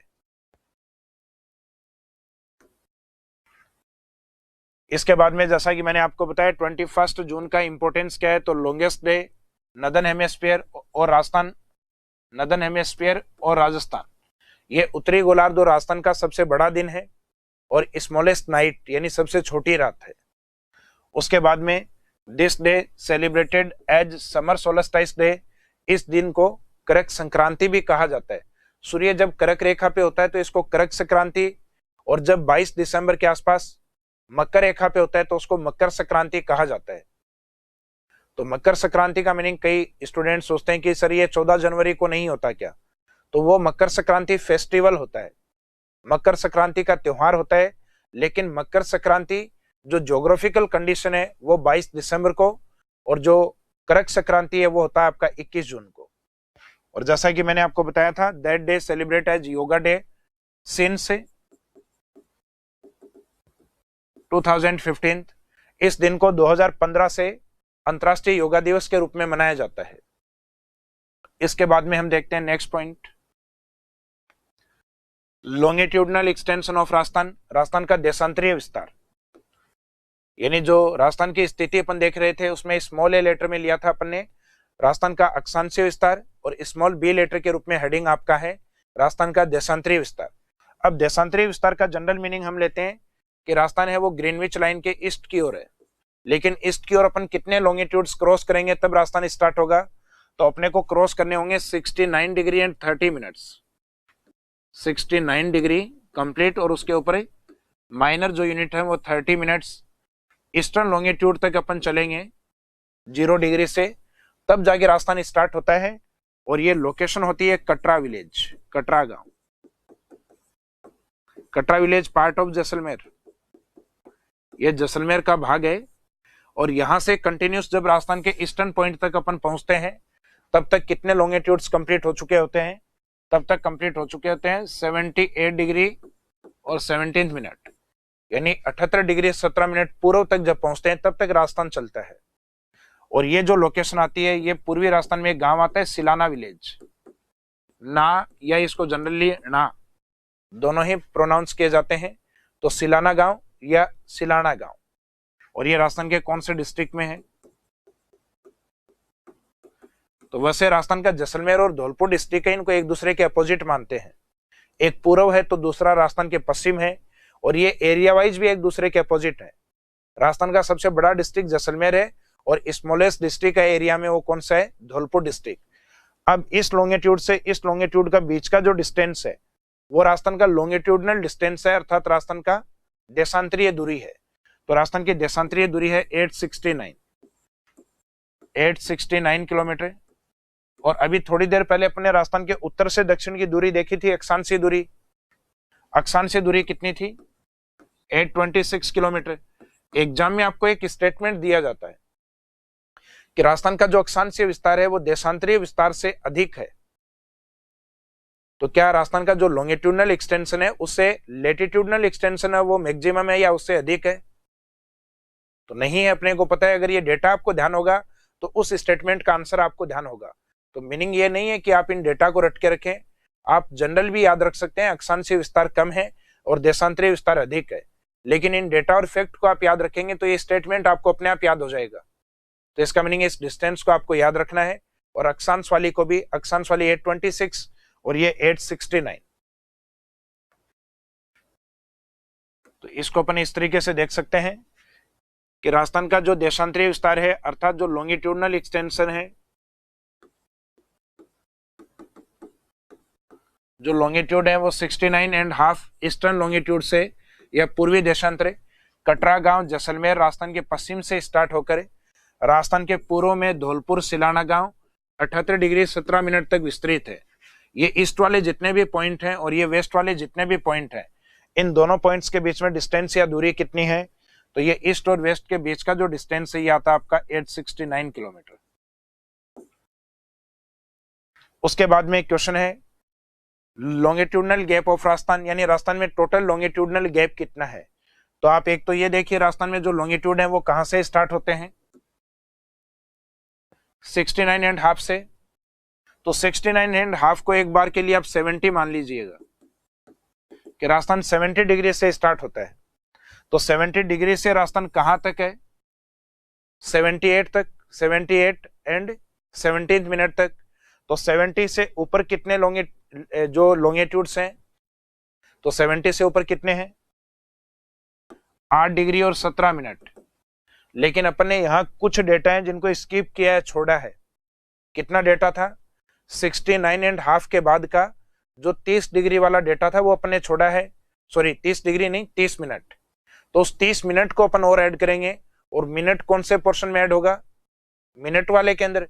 तो यहाँ जो गैप है वो 8 डिग्री और जो 17 मिनट था उसमें 30 मिनट अपन और भी ऐड करें, तो ये डेटा या ये जो गैप रहेगा आपका 8 डिग्री एंड 47 मिनट। इतने लॉन्गिट्यूड्स में राजस्थान है। जैसे लेटीट्यूड से अक्षांशों में हमने देखा था राजस्थान टोटल 7 डिग्री और 9 मिनट अक्षांशों में था। तो देशांतरों में तो उसका एक क्वेश्चन मैंने आपसे पूछा था, वैसा ही क्वेश्चन अगर यहाँ एग्जाम में अप्लाई किया जाए कि राजस्थान टोटल कितने लॉन्गिट्यूड्स में है,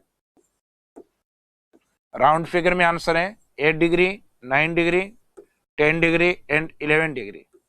इस बार मेरे हिसाब से आप लोगों का आंसर सही आएगा। राजस्थान अप्रोक्सीमेट कितने देशांतरों में है? राजस्थान की देशांतरी स्थिति वो तो आपको ध्यान है 69.5 से लेके 78 एंड 17 मिनट तक।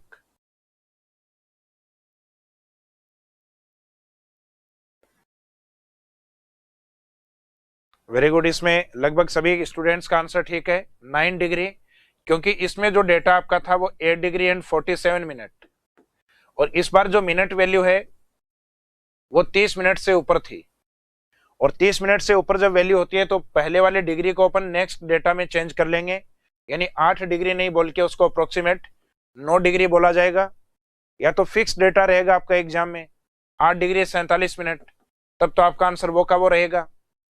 और अगर राउंड फिगर में है तो फिर नेक्स्ट वाले डेटा में लेके जाएंगे अगर मिनट की वैल्यू 30 मिनट या उससे ऊपर की होती है तो इस चैप्टर का जो एक पोर्शन आपका था वो लगभग कंप्लीट हो गया है। अब इसमें कुछ एक कॉन्सेप्ट आते हैं आपके, जैसे कि एक तो राजस्थान का मिड विलेज, राजस्थान का मध्य गांव। तो मध्य गांव कॉन्सेप्ट क्या है?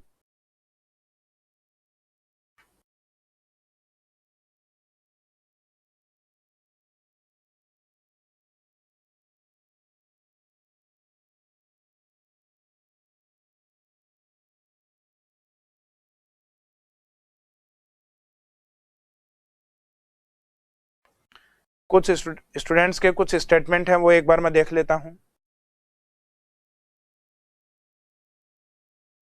कि अपने टॉपिक से रिलेवेंट हैं, तो उनके आंसर आपको दिए जाएंगे अभी।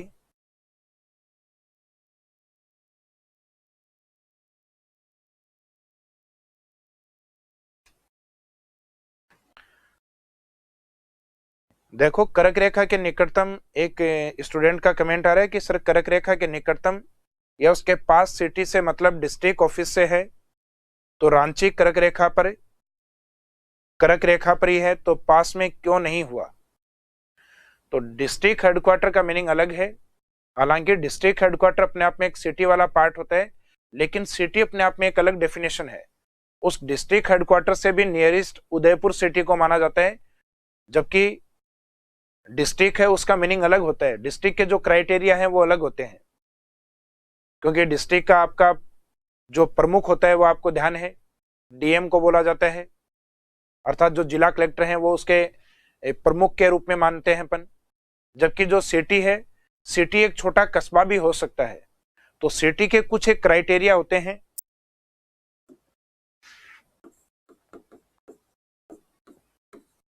सिटी या शहर का मीनिंग क्या है?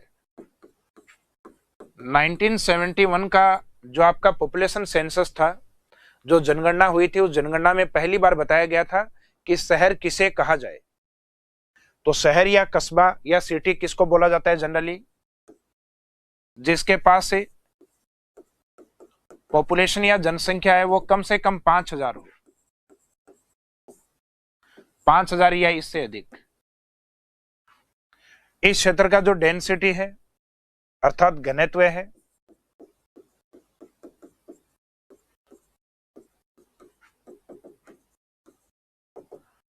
वो 400 व्यक्ति प्रति वर्ग किलोमीटर से अधिक हो।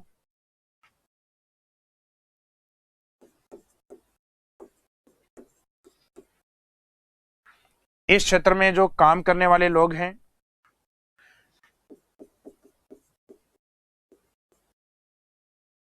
यानी जो वर्कर्स हैं,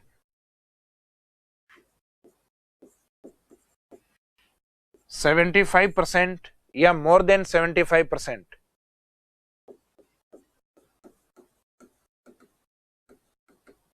वो नॉन एग्रीकल्चर वर्कर होने चाहिए, यानी गैर कृषि कार्य में संलग्न होने चाहिए। वो कृषि कार्यों में नहीं लगे हों, यानी प्राइमरी सेक्टर के अलावा सेकेंडरी सेक्टर में काम करते हों। और उस क्षेत्र में कोई भी एक म्युनिसिपैलिटी एरियाज होना चाहिए, जैसे आपके नगर पालिका है, नगर निगम है, नगर परिषद है जो शहरी क्षेत्रों में होते हैं। जब अगर हम बात ये करेंगे कि सर हमारा गांव इतना बड़ा है कि उसमें 5,000 से अधिक लोग हैं, उसमें डेंसिटी भी 400 से ऊपर है, और हमारे गांव में सभी लोग लगभग नौकरी लगे हुए हैं, कोई खेती करता ही नहीं है, तो आपके गांव में ग्राम पंचायत है। इसका मीनिंग वो अपने आप में एक विलेज कंडीशन के अंदर रहेगा। तो यहाँ पे कोई भी या तो आर्मी कैंट एरिया हो, या नगर पालिका हो, नगर निगम हो, या नगर परिषद हो, यानी जो सिटी के अंदर जो म्युनिसिपालिटी एरिया जो होते हैं, वो उसमें कोई भी एक बोर्ड बना हुआ होना चाहिए। तो उस कंडीशन यानी इन सब कंडीशन को जो फुलफिल करता हो उसको सिटी कहा जाता है, जबकि डिस्ट्रिक्ट के जो क्राइटेरिया है वो अलग होते हैं। तो इसलिए कहा जाता है ट्रॉपिक ऑफ कैंसर के इंडिया का जो नियरेस्ट सिटी है, सबसे निकटतम जो शहर है वो उदयपुर सिटी है। राजस्थान में भी तो ऐसे ही मानते हैं कि कुशलगढ़ नियरेस्ट सिटी है, और अगर डिस्ट्रिक्ट हेडक्वार्टर लेंगे तो आंसर फिर अलग रहेगा आपका।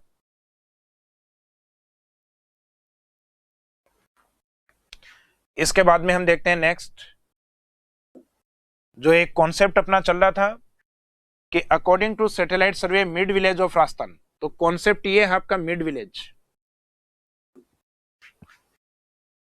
तो राजस्थान का जो देशांतरीय विस्तार था, अर्थात जो लॉन्गिट्यूडनल एक्सटेंशन था, उसमें एक पॉइंट तो अपन ने कंप्लीट कर लिया। राजस्थान टोटल कितने देशांतरों में है? 8 डिग्री 47 मिनट लॉन्गिट्यूड्स में है। दूसरा कॉन्सेप्ट आपका आता है मिड विलेज। मिड विलेज का मीनिंग है मध्य गांव। मध्य गांव का जनरली मीनिंग क्या लिया जाता है? जैसे कि हम ये देखते हैं कि राजस्थान है, इस राजस्थान को इक्वल पोर्शन में डिवाइड करना है। तो एक तो आप में से कोई कहेगा कि सर ये लीजिए इक्वल राजस्थान, एक तो नदन और एक सदन पार्ट। और एक दूसरा व्यक्ति आया, उसने कहा कि सर इस तरीके से आधा राजस्थान इधर ईस्ट में और आधा राजस्थान वेस्ट में। तो इस तरीके से अगर राजस्थान को हाफ हाफ पार्ट्स में डिवाइड किया जाए, और ये दोनों लाइन जो हाफ हाफ पार्ट्स में डिवाइड करती हैं, ये जनरली जहां से क्रॉस करते हैं एक दूसरे को, ये राजस्थान का मिड होता है, ये राजस्थान का मध्य बिंदु होता है। और ये जो मिड है राजस्थान का किसी विलेज में है, इस कारण इस कॉन्सेप्ट को बोला गया है मिड विलेज, यानी इसको बोला गया है मध्य गांव। अगर ये आपके किसी सिटी में होता, शहर में होता, तो इस कॉन्सेप्ट को बोला जाता है mid city of Rajasthan state. तो राजस्थान के मध्य गांव का मीनिंग क्या है? कि जो राजस्थान के सेंटर में है उसको राजस्थान का मिड विलेज बोलते हैं। और इस मिड विलेज को जो पुराने डेटाज हैं उसके अकॉर्डिंग माना जाता है Lapolai village, mid village of Rajasthan, जो कि राजस्थान के कौन से डिस्ट्रिक्ट में स्थित है? नागौर। अब इंडिया के द्वारा ऐसे कई सैटेलाइट छोड़े गए हैं जिनके द्वारा अपना मैपिंग और भी बेटर हुआ है। तो सैटेलाइट सर्वे में पता चला है कि राजस्थान का लापोलाई विलेज है वो मिड विलेज के रूप में नहीं है, जबकि डिस्ट्रिक्ट तो आपका नागौर ही रहेगा अब भी। लेकिन उस सैटेलाइट सर्वे में एक गांव आया है गगराना। तो सैटेलाइट सर्वे के अकॉर्डिंग जो गगराना विलेज है ये भी नागौर डिस्ट्रिक्ट का ही पार्ट है। तो ये राजस्थान का मिड विलेज के रूप में माना गया है। और इसको कई बुक्स के अंदर, हालांकि यहाँ मेरा कोई मीनिंग ये नहीं है कि उन बुक्स वालों की बुराई करना है, लेकिन उन्होंने गलतफहमी में इस चीज को मकराना लिख दिया है। तो कई जगह आप पढ़ेंगे कि राजस्थान का मध्य गांव मकराना, तो मकराना नहीं, वो विलेज का नाम गगराना है। मकराना है वो अलग चीजों के लिए फेमस है, जैसे कि आपने सुना है व्हाइट मार्बल है वो नागौर के मकराना का प्रसिद्ध है। तो गगराना, अगर अब एग्जाम में ऑप्शन दोनों ही आते हैं आपके, लापोलाई और गगराना, तो इसमें ज्यादा परफेक्ट कौन सा है? तो ये आपको ध्यान है कि गगराना ज्यादा परफेक्ट आंसर है। तो अपने को गगराना करना है, और गगराना अगर नहीं मिलता है तो फिर अपना जो ट्रेडिशनल आंसर चला रहा है अर्थात लापोलाई विलेज, ये राजस्थान का मिड विलेज है। इसके बाद में लॉन्गिट्यूड्स के अंदर ही अपन तीसरा इंपॉर्टेंट पॉइंट्स, आपको ये ध्यान है कि जो लॉन्गिट्यूड लाइन्स हैं इनको एक तो टाइम लाइन कहा जाता है, यानी समय रेखा, और इसके साथ इनको इंडिकेट किया जाता है डेट लाइन के रूप में, यानी तिथि रेखा के रूप में। तो longitude line is known as time line and date line. देशांतर रेखाएं समय रेखा और तिथि रेखा के रूप में जानी जाती हैं। इसका मीनिंग है टाइम को भी इंडिकेट करती हैं और टाइम में सिर्फ इसमें आपको दो फैक्ट याद रखने हैं कि जब लॉन्गिट्यूड्स होती है तो वो यूनिट या तो जनरली डिग्री में होती है, तो 1 डिग्री जो लॉन्गिट्यूड होती है वो टाइम की कितनी वैल्यू को कवर करती है, तो 1 डिग्री लॉन्गिट्यूड यानी 1 डिग्री देशांतर वो टाइम के 4 मिनट्स को कवर करती है, यानी 1 मिनट देशांतर में 4 मिनट होते हैं टाइम के, समय के। और मिनट जो डिग्री देशांतर है 1 डिग्री लॉन्गिट्यूड, डिग्री को अपन छोटी यूनिट में देखें तो वो छोटी यूनिट क्या होती है, डिग्री की छोटी यूनिट होती है मिनट।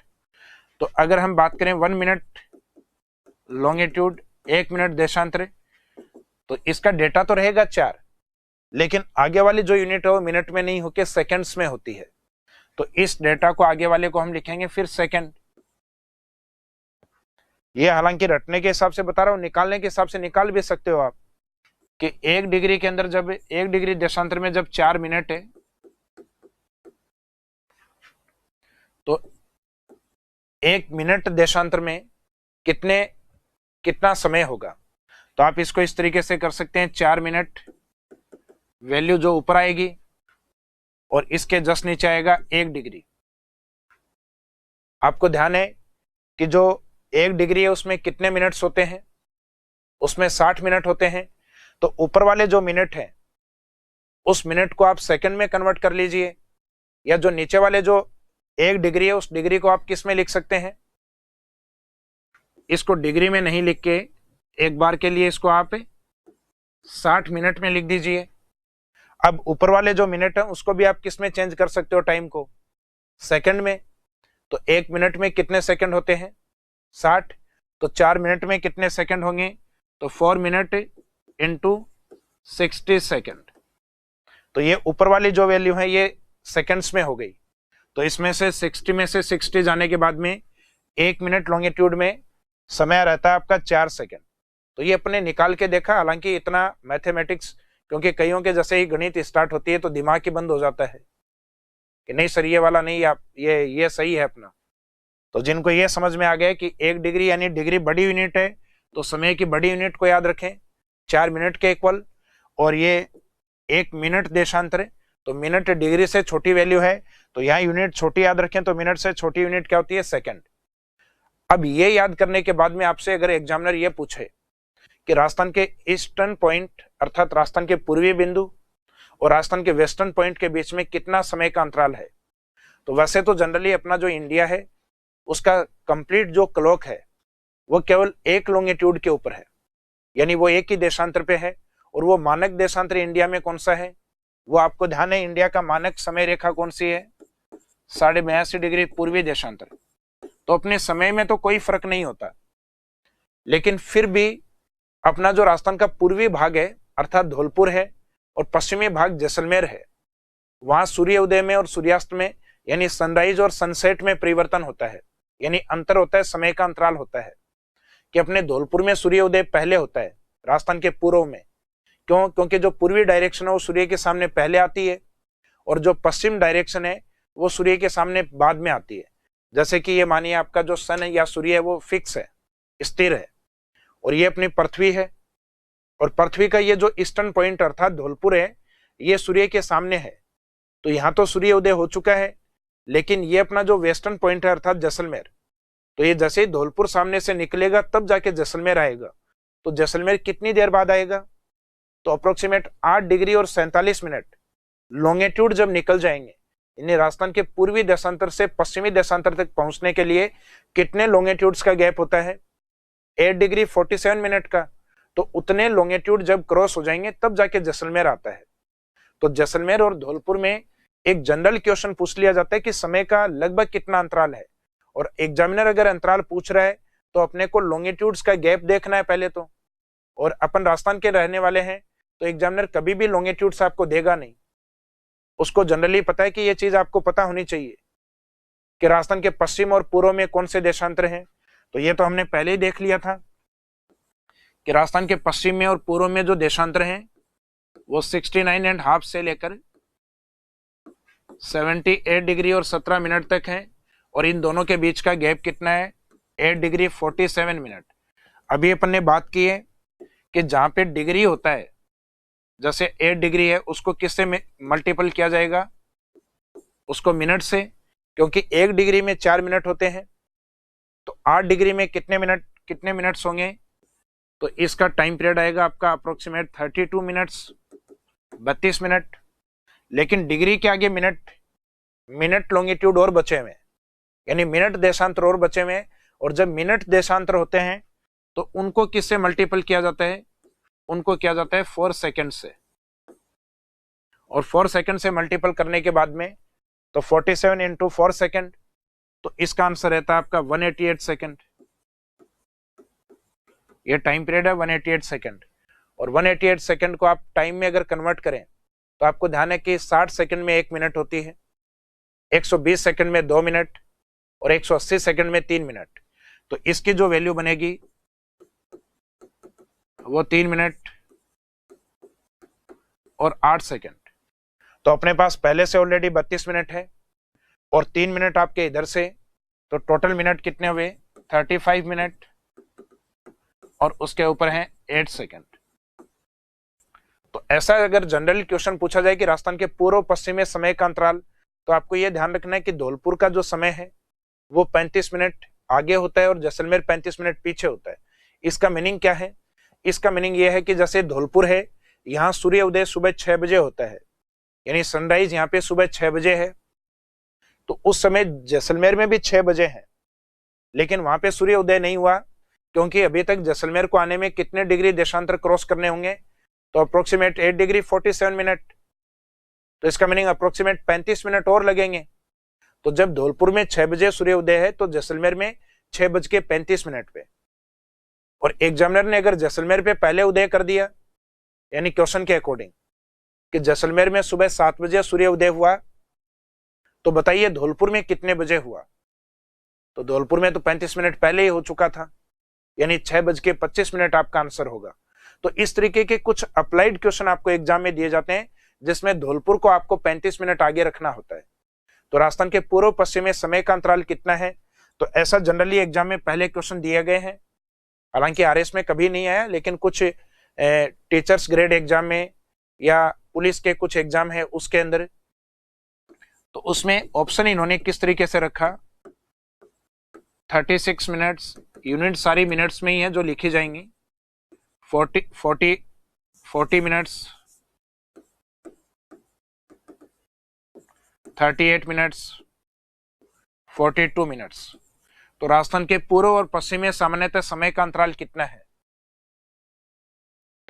तो आंसर क्या होगा इसमें, तो पूर्व पश्चिम में समय का अंतराल कितना होता है 35 मिनट और 8 सेकंड का। तो 35 मिनट के नियरेस्ट डेटा कौन सा है इसमें, आंसर 36 मिनट। और अपनी जनरल जितनी भी बुक्स हैं राजस्थान ज्योग्राफी की या कुछ गाइड्स भी हैं, तो उसमें ये डेटा ही लिखा रहता है कि राजस्थान का जो ईस्टर्न डायरेक्शन अर्थात धौलपुर है और वेस्टर्न जो पॉइंट है जैसलमेर, उन दोनों के बीच का जो टाइम गैप है वो अप्रोक्सीमेट 36 मिनट है, लगभग 36 मिनट है। लेकिन अभी जब आप आरएस का एग्जाम देने जाओ और आपको ऑप्शन में 35 मिनट डेटा सारे नियरेस्ट दिए जाएं, 36, 37, 38 मिनट, यानी कंटिन्यूस डेटा दे दिए, राजस्थान के पूर्व पश्चिम यानी ईस्टर्न वेस्टर्न डायरेक्शन है उसके बीच में समय का कितना अंतराल है, तो इसमें आप आंसर में क्या लेंगे, एक तो वो डेटा है इसमें जो आपके बुक्स में भी लिखा हुआ है, तो इसमें आप आंसर क्या लेंगे, तो वो अपना आंसर कमेंट बॉक्स में लिखिएगा।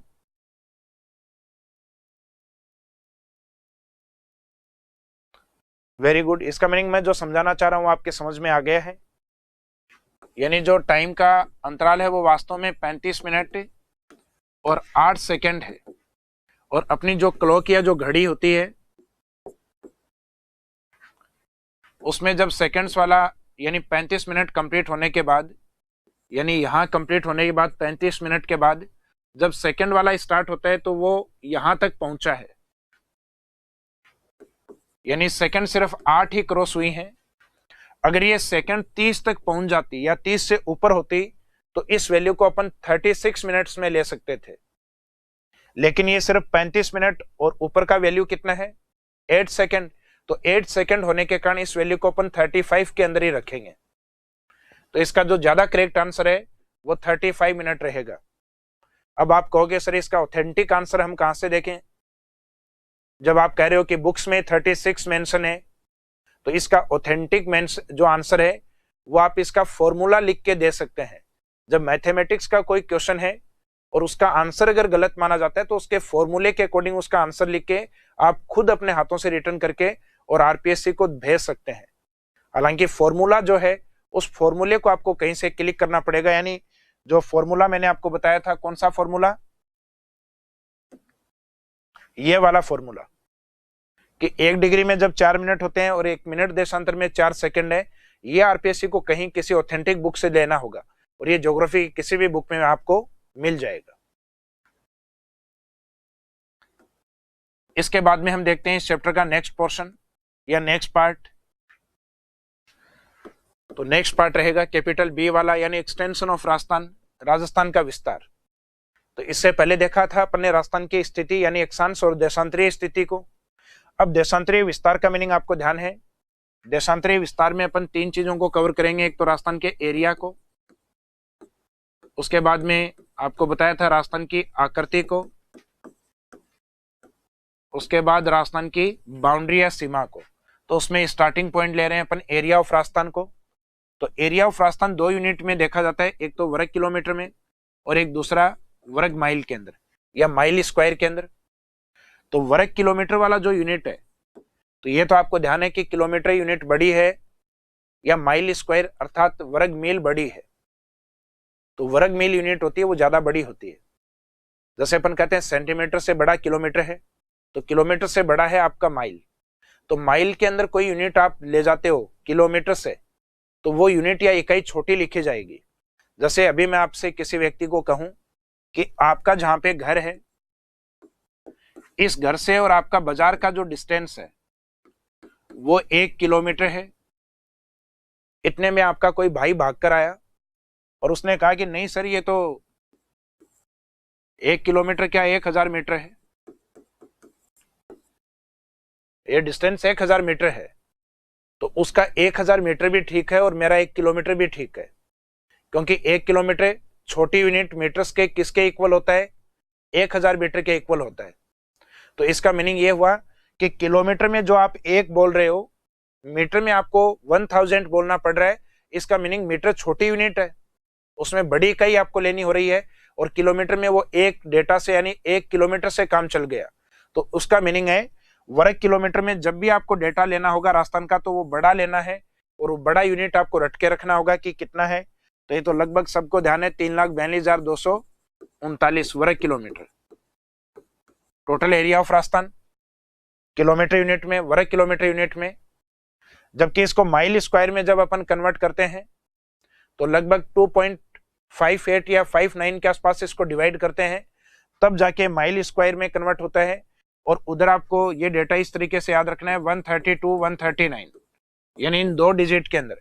आप इस तरीके से याद नहीं करें 1,32,139, यानी हर एक डेटा बोलना पड़ रहा है अलग अलग। इसको 132 139 यानी इन 2 डिजिट में याद रखें, 132 139 के अंदर। अब ये आपको पता ही लग जाएगा, अगर आप वैल्यू छोटी बोल रहे हैं इसका मीनिंग उसकी यूनिट बड़ी है, और जहां वैल्यू आप बड़ी बोल रहे हैं 3,42,000, इसका मीनिंग उसकी इकाई या यूनिट क्या है? छोटी है।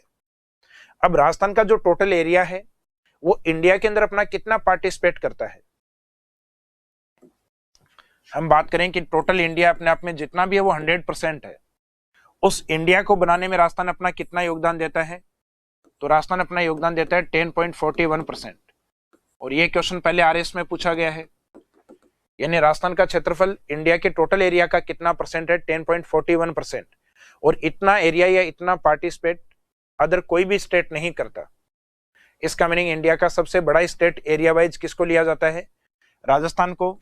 तो एरिया वाइज राजस्थान की जो रैंक है, rank of Rajasthan according area wise, तो राजस्थान की जो रैंक है एरिया के अकॉर्डिंग वो इंडिया में फर्स्ट है। और ये फर्स्ट कब से है? ये फर्स्ट उस दिन से है जिस दिन अपने से भी बड़ा राज्य मध्य प्रदेश, उसका जब डिवाइडेशन हुआ, उसका विभाजन जब हुआ, और ये हुआ था 1 नवंबर 2000 में, 1 नवंबर 2000, और उस दिन से हम सबसे बड़े बन गए। और 1 नवंबर 2000 से पहले अपन क्या थे?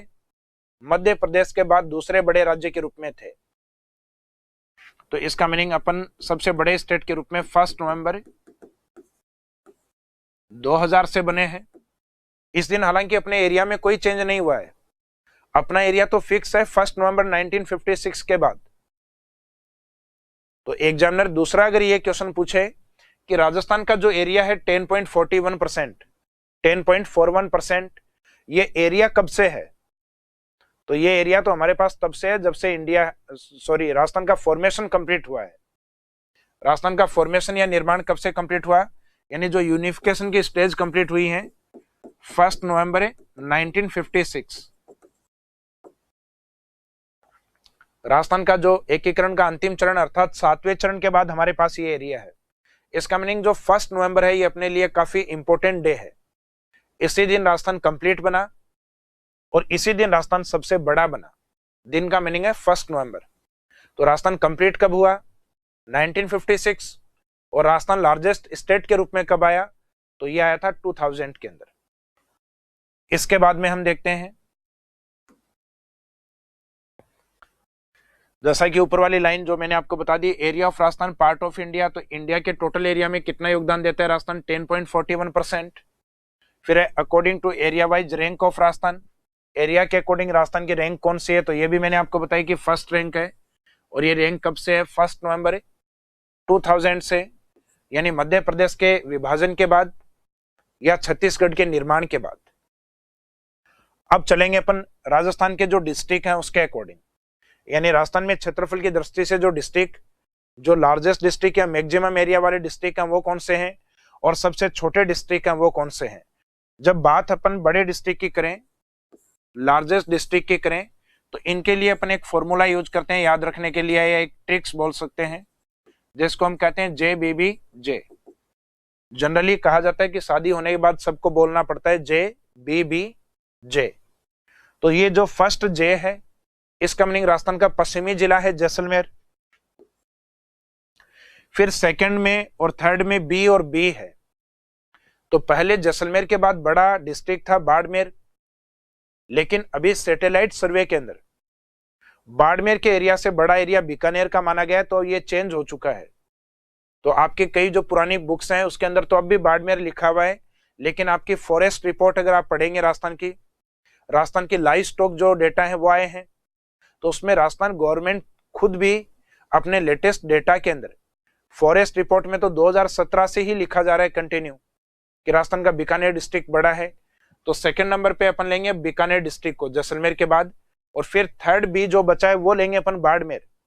तो सेकंड और थर्ड बी कौन से हैं उनको आप ध्यान रखना, पहले बीकानेर फिर बाड़मेर, और फिर लास्ट में जो जे है ये पश्चिमी राजस्थान या डेजर्ट वाला जो संभाग मुख्यालय है, यानी यहाँ गलती से आप जयपुर मीनिंग नहीं निकालना, इसका मीनिंग रहेगा जोधपुर। तो यह है जोधपुर डिस्ट्रिक्ट। तो जनरली हम देखते हैं कि राजस्थान के जो पश्चिमी जिले हैं वो बड़े डिस्ट्रिक्ट के रूप में होते हैं, और ऐसा क्यों है? क्योंकि वहां की क्लाइमेटिक कंडीशन ऐसी है, वहां पे मरुस्थल है, और मरुस्थलीय क्षेत्र जहां होता है वहां जनसंख्या क्या होती है? जनसंख्या वहां कम होती है। तो अगर आप नया डिस्ट्रिक्ट बनाओगे तो वो किस बेस पे बनाओगे? कम से कम जनसंख्या तो हो उसके पास। तो राजस्थान का सबसे बड़ा जिला जैसलमेर है एरिया के अकॉर्डिंग, लेकिन जनसंख्या के अकॉर्डिंग राजस्थान का सबसे छोटा डिस्ट्रिक्ट जैसलमेर है। तो इसका मीनिंग उस डिस्ट्रिक्ट को आप तोड़ ही नहीं सकते। तो राजस्थान के सामान्यतः पश्चिमी जिले अधिक बड़े होते हैं, क्यों? तो उसका रीजन है क्योंकि वो डेजर्ट डिस्ट्रिक्ट हैं जहां जनसंख्या का जमाव कम है, इस कारण वो छोटे डिस्ट्रिक्ट के रूप में। जबकि राजस्थान के जो पूर्वी जिले हैं वहां जनसंख्या का जमाव अधिक है, डेंसिटी अधिक है, तो जनसंख्या को कंट्रोल करने के लिए, नियंत्रित करने के लिए अपने प्रशासन को ज्यादा एक्टिव करना होगा। और वहां जो डिस्ट्रिक्ट हैं वहां सेवाएं या सर्विस प्रोवाइड करवाने के लिए, या सामान्यतः शांति बनाए रखने के लिए, या प्रशासन चलाने या शासन चलाने के लिए सामान्यतः उन डिस्ट्रिक्ट को अपने को छोटा करना पड़ेगा। तो राजस्थान के पूर्वी जिलों के एरिया सामान्यतः छोटे होते हैं क्योंकि वहां जनसंख्या या पॉपुलेशन डेंसिटी अधिक पाई जाती है। तो छोटे वाले डिस्ट्रिक्ट के जो एग्जाम्पल हैं वो सामान्यतः आपको अरावली के पूर्व की ओर मिलेंगे। और उसके ट्रिक्स के रूप में अपन देख सकते हैं ट्रिपल DP। कितनी DP? तो 3 DP, ये ट्रिक है याद रखने का। और डीपी का मीनिंग तो आप समझते ही हैं, नॉर्मल जो डीपी अपन बोलते हैं, डिस्प्ले पिक्चर। और आजकल व्हाट्सएप का टाइम चल रहा है, सुबह की डीपी अलग होती है, दोपहर की अलग होती है, शाम की अलग होती है, बस कोई कहने वाला चाहिए डीपी चेंज करो ना। तो जो 3 डीपी हैं इसके मीनिंग आप क्या निकालते हो? तो पहला डी तो जैसलमेर के बिल्कुल अपोजिट होता है, यानी स्मॉलेस्ट डिस्ट्रिक्ट धौलपुर। फिर धौलपुर का ही एक पड़ोसी है डी से, जिसका नाम है दौसा। फिर राजस्थान में केवल एक ही डी बसता है आदिवासी क्षेत्र में, जिसका मीनिंग है डूंगरपुर। और फिर पी का मीनिंग रहेगा प्रतापगढ़। प्रतापगढ़ हालांकि राजस्थान का सबसे नवीनतम जिला है, 26 जनवरी 2008 को बना था। 2008 से पहले एग्जाम में जो क्वेश्चन पूछे जाते थे, आपके हाथ में भी ऐसे कुछ क्वेश्चन या पुराने जो क्वेश्चन बैंक से आप अगर क्वेश्चंस निकाल रहे हैं, तो एक क्वेश्चन आपके सामने आएगा कि सर आपने राजस्थान का जो छोटा डिस्ट्रिक्ट है नंबर 4 पे, वो आपने प्रतापगढ़ को बताया, जबकि हमने राजसमंद को पढ़ा है। तो राजसमंद राजस्थान का 5वां छोटा डिस्ट्रिक्ट। इसका मीनिंग जब प्रतापगढ़ नहीं बना था तो चौथे नंबर पे किसको लिया जाता था? राजसमंद को। तो अब लेटेस्ट डेटा के अकॉर्डिंग इसमें आंसर क्या रहेगा? प्रतापगढ़। और प्रतापगढ़ नवीनतम जिला है। इसका एरिया भी अगर आप याद रखना चाहें तो काफी आसान है, सारे डेटा इसके 4 यूनिट में आप याद रख सकते हैं, और लास्ट वाले 4 को किस में कन्वर्ट कर सकते हैं? 9 के अंदर। तो इसका एरिया है लगभग 4449 वर्ग किलोमीटर या किलोमीटर स्क्वायर। और बीच में जो डूंगरपुर है ये अप्रोक्सीमेट आपका 3770 वर्ग किलोमीटर के आसपास है। अप्रोक्सीमेट डेटा जहां तक मुझे ध्यान है 3770 के आसपास है। और इसके पहले के जो डेटा है 34 और 3000, तो लगभग 3400 वर्ग किलोमीटर, उसके बाद 3700 और उसके बाद लगभग 4400 या 4450 के आसपास अपन बोल सकते हैं, यानी 4450 के आसपास। अब इनको एग्जाम में किस तरीके से पूछा जाता है? तो जनरली अपन क्या होता है, 4 जो बड़े डिस्ट्रिक्ट होते हैं उसको किस सीरियल या किस सीरीज में याद रखते हैं, उसको हम हमेशा डिसेंडिंग ऑर्डर में याद रखते हैं। जैसे अभी मैंने आपको बताया JBBJ, तो इसमें फर्स्ट आपका जैसलमेर होता है, उसके बाद नेक्स्ट आपका बीकानेर, बाड़मेर और उसके बाद जोधपुर। तो ये डिसेंडिंग ऑर्डर होता है, यानी ये किस क्रम में होता है? घटते हुए क्रम में, अवरोही क्रम में। तो एग्जामिनर को ये ध्यान है कि आप डिसेंडिंग ऑर्डर में याद करके आओगे। और वो क्वेश्चन में क्या पूछेगा कि राजस्थान के जो 4 बड़े डिस्ट्रिक्ट हैं उनको असेंडिंग ऑर्डर में बताइए, बढ़ते हुए क्रम में बताइए। तो 4 बड़े डिस्ट्रिक्ट में बढ़ता हुआ क्रम क्या होगा? तो बढ़ता हुआ क्रम ये होगा कि वो जोधपुर से बाड़मेर की ओर जाएंगे तो एरिया बढ़ेगा, उसके बीकानेर से जाएंगे और बढ़ेगा, और सबसे ज्यादा एरिया किसका रहेगा? जैसलमेर का। तो इसका मीनिंग आप क्वेश्चन को ध्यान से पढ़ना, उसमें डिसेंडिंग ऑर्डर पूछा गया तब तो एज इट इज आंसर है, और अगर उसमें असेंडिंग यानी आरोही कवर जो क्रम पूछ लिया तो अपोजिट होगा। अब ये हिंदी मीडियम वालों के साथ बड़ी समस्या होती है कि सर ये आरोही और अवरोही होते हैं, इसमें समझ में नहीं आते हैं एग्जाम में। तो इसमें आप इस तरीके से याद रखिएगा कि जो हमेशा नीचे से और अधिक की ओर जाता है उसको हम आरोही कहते हैं। एक बॉलीवुड की मूवी आई थी, उस मूवी का नाम था आशिकी 2।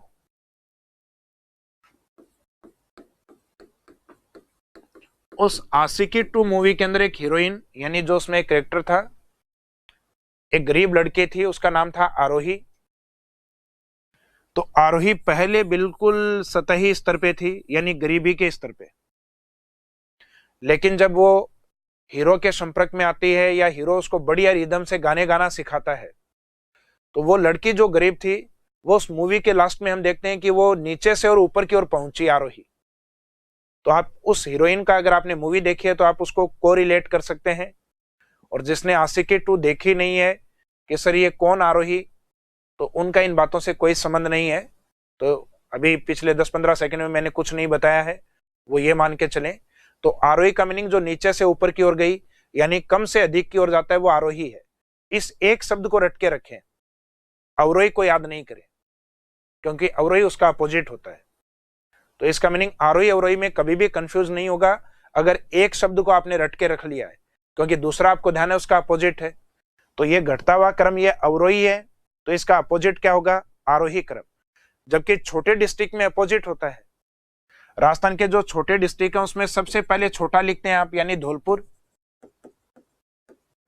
उसके बाद में कंटिन्यू डी एंड पी, अर्थात दौसा, डूंगरपुर और प्रतापगढ़। तो इस साइड में जैसे जैसे आप जा रहे हैं तो डिस्ट्रिक्ट का एरिया बढ़ रहा है कंटिन्यू। तो बढ़ते हुए क्रम को अपन क्या कहते हैं? आरोही, असेंडिंग ऑर्डर। और एग्जामिनर यहां पूछेगा उल्टा क्रम, अवरोही क्रम। यानी राजस्थान के जो छोटे डिस्ट्रिक्ट है उनका डिसेंडिंग ऑर्डर बताइए, यानी छोटे की ओर बताइए क्रम। तो छोटे की ओर जाओगे तो लास्ट में आंसर क्या रहना चाहिए आपका? धौलपुर। तो यहाँ इन चीजों का ध्यान रखिएगा, सीधे के सीधे रट के नहीं चले जाएं कि ये 4 बड़े हैं और ये 4 छोटे हैं। तो 4 बड़े हैं तो किस सीरीज में है? डिसेंडिंग ऑर्डर में। 4 छोटे जो हैं तो वो किस सीरीज में है? तो ये असेंडिंग ऑर्डर में, यानी बढ़ते हुए क्रम में छोटे हैं। और जो बड़े वाले होते हैं वो घटते हुए क्रम में 4 बड़े हैं। अब बात करेंगे राजस्थान का जो सबसे बड़ा डिस्ट्रिक्ट है अर्थात जैसलमेर। यानी जो 4 आपने बड़े लिए हैं उसमें सबसे बड़ा जैसलमेर है और इसका एरिया कम से कम आपको याद हो 38,401 वर्ग किलोमीटर। और जो 4 छोटे हैं उसमें सबसे छोटा कौन है? धौलपुर, और इसका एरिया कम से कम आपको याद हो 30-34 वर्ग किलोमीटर। कितने? 30-34 वर्ग किलोमीटर। अब राजस्थान का सबसे बड़ा जो एरिया है जैसलमेर का, वो राजस्थान के टोटल एरिया में कितना पार्टिसिपेट करता है? तो ये आपको पता होना चाहिए। कंप्लीट राजस्थान का मीनिंग क्या होता है?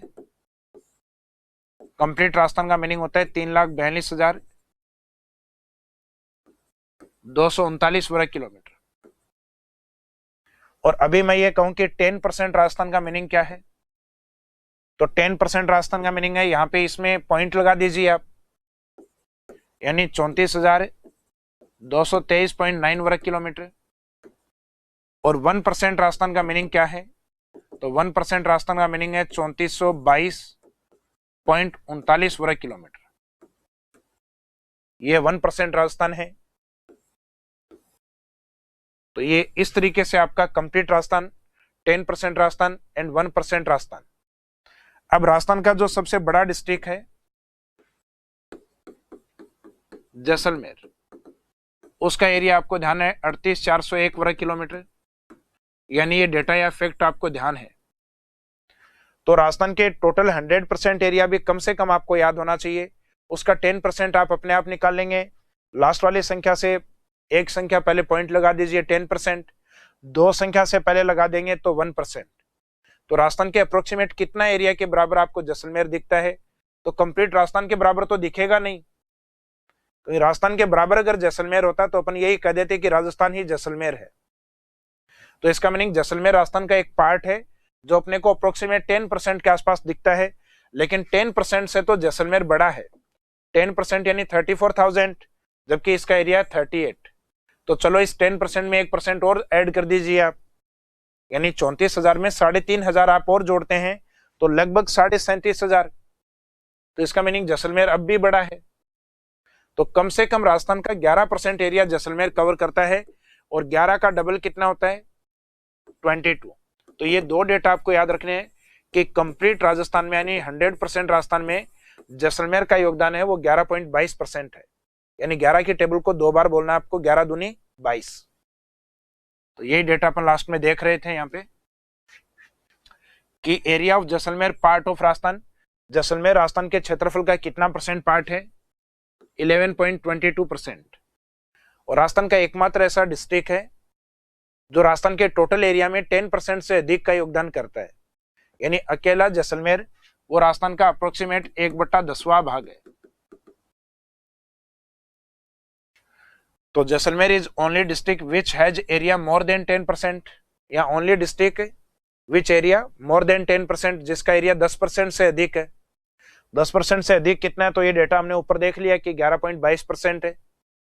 फिर बात करते हैं कि area of Dholpur part of Rajasthan, तो ये डेटा आता है आपका 0.89%। अगर हम बात करें धौलपुर है जो 30-34 वर्ग किलोमीटर है जबकि राजस्थान का 1% एरिया कितना होता है 3422 वर्ग किलोमीटर, जबकि धौलपुर कितना है 3034। तो इसका मीनिंग ये हुआ कि राजस्थान का सबसे छोटा डिस्ट्रिक्ट है वो राजस्थान के 1% से भी कम है, जबकि दूसरा बड़ा डिस्ट्रिक्ट कौन सा था छोटे के अंदर, तो धौलपुर के बाद दूसरा था दौसा। दौसा का एरिया था, ये जो सेकंड यूनिट है धौलपुर की 3034 34, इस 34 को पहले लेंगे अपन, और फिर 30 और 34 के बीच में एक डेटा होता है 32, उसको हम बाद में लेंगे 32। ये आपके दौसा का एरिया है। तो दौसा का एरिया राजस्थान के 1% से थोड़ा बड़ा है। 1% का मीनिंग 3422, जबकि दौसा का मीनिंग होता है 3432 वर्ग किलोमीटर। इसका मीनिंग यहाँ पे भी एक कंडीशन है कि राजस्थान में 1% से कम वाला एरिया केवल एक ही डिस्ट्रिक्ट का माना जाता है, वो धौलपुर डिस्ट्रिक्ट। तो नेक्स्ट वाली लाइन है Dholpur is only district which area less than 1%। Dholpur Rajasthan में एकमात्र ऐसा डिस्ट्रिक्ट है जिसका एरिया 1% से भी कम है। तो 1% से कम कितना, तो ये ऊपर लिखा हुआ डेटा 0.89%। अब एग्जामिनर क्या करता है, कई बार एग्जाम्स में, हालांकि आरपीएससी ने जनरली इस प्रकार के क्वेश्चन नहीं पूछे हैं, लेकिन अधीनस्थ बोर्ड ने जो आपके सबऑर्डिनेट वाली जो एग्जाम्स होती हैं उनको जो आयोजित करवाता है, उन्होंने राजस्थान के सबसे बड़े डिस्ट्रिक्ट जैसलमेर और सबसे छोटे डिस्ट्रिक्ट धौलपुर, उन दोनों के एरिया को भी कंपेयर करवाया है। उन दोनों के एरिया को अगर हम कंपेयर करें तो एक तो है राजस्थान का 11.22% और एक दूसरा है 0.89%। इसका मीनिंग आपको ये समझ में आ रहा है, ये जैसलमेर है और 0.89% ये धौलपुर है। तो छोटे डेटा से बड़ा डेटा है, ये बड़ा है। तो धौलपुर से जैसलमेर कितने टाइम मल्टीपल है, यानी कितना गुना है, तो उसमें एक संख्या आती है आपके 12.66 टाइम मल्टीपल, यानी इसको इतने से मल्टीपल करोगे तब जाके जैसलमेर बनेगा। और दूसरा अपोजिट पूछा जाए तो अब ये नहीं बोलेंगे जैसलमेर से धौलपुर कितना गुना है, अब कहेंगे जैसलमेर का कौन सा भाग, यानी पार्ट ऑफ जैसलमेर। तो ये जैसलमेर का कौन सा भाग, यानी जैसलमेर को कितने से डिवाइड किया जाए, तो जितने से धौलपुर को मल्टीपल करके जैसलमेर निकाला था उतने से ही डिवाइड करके जैसलमेर को और धौलपुर का एरिया निकाला जा सकता है, यानी यहाँ पे भी 12.66। तो डेटा आपका फिक्स है 12.66। तो राजस्थान का स्मॉलेस्ट डिस्ट्रिक्ट यानी धौलपुर से जैसलमेर कितने टाइम मल्टीपल है, कितना गुना है, तो आंसर रहेगा 12.66। तो जनरली ये डेटा आपको याद रखना है, छोटे और बड़े डिस्ट्रिक्ट के बीच के गैप का 12.66 पार्ट ऑफ जैसलमेर, या तो जैसलमेर का ये भाग धौलपुर है या मल्टीपल ऑफ धौलपुर, यानी इतना एरिया मल्टीपल करें तो फिर जैसलमेर बनता है। तो एरिया में अभी तक अपन ने दो प्रकार की चर्चा की है, एक तो इंडिया के अकॉर्डिंग। तो इंडिया के अकॉर्डिंग अपन ने राजस्थान को देखा कि राजस्थान फर्स्ट रैंक पे है और इंडिया के एरिया में कितना पार्टिसिपेट करता है 10.41%। फिर राजस्थान का देखा अपन ने एरिया राजस्थान के अकॉर्डिंग। तो राजस्थान के अकॉर्डिंग एक तो देखे अपन ने बड़े डिस्ट्रिक्ट JBBJ के रूप में और एक छोटे डिस्ट्रिक्ट DDP के रूप में।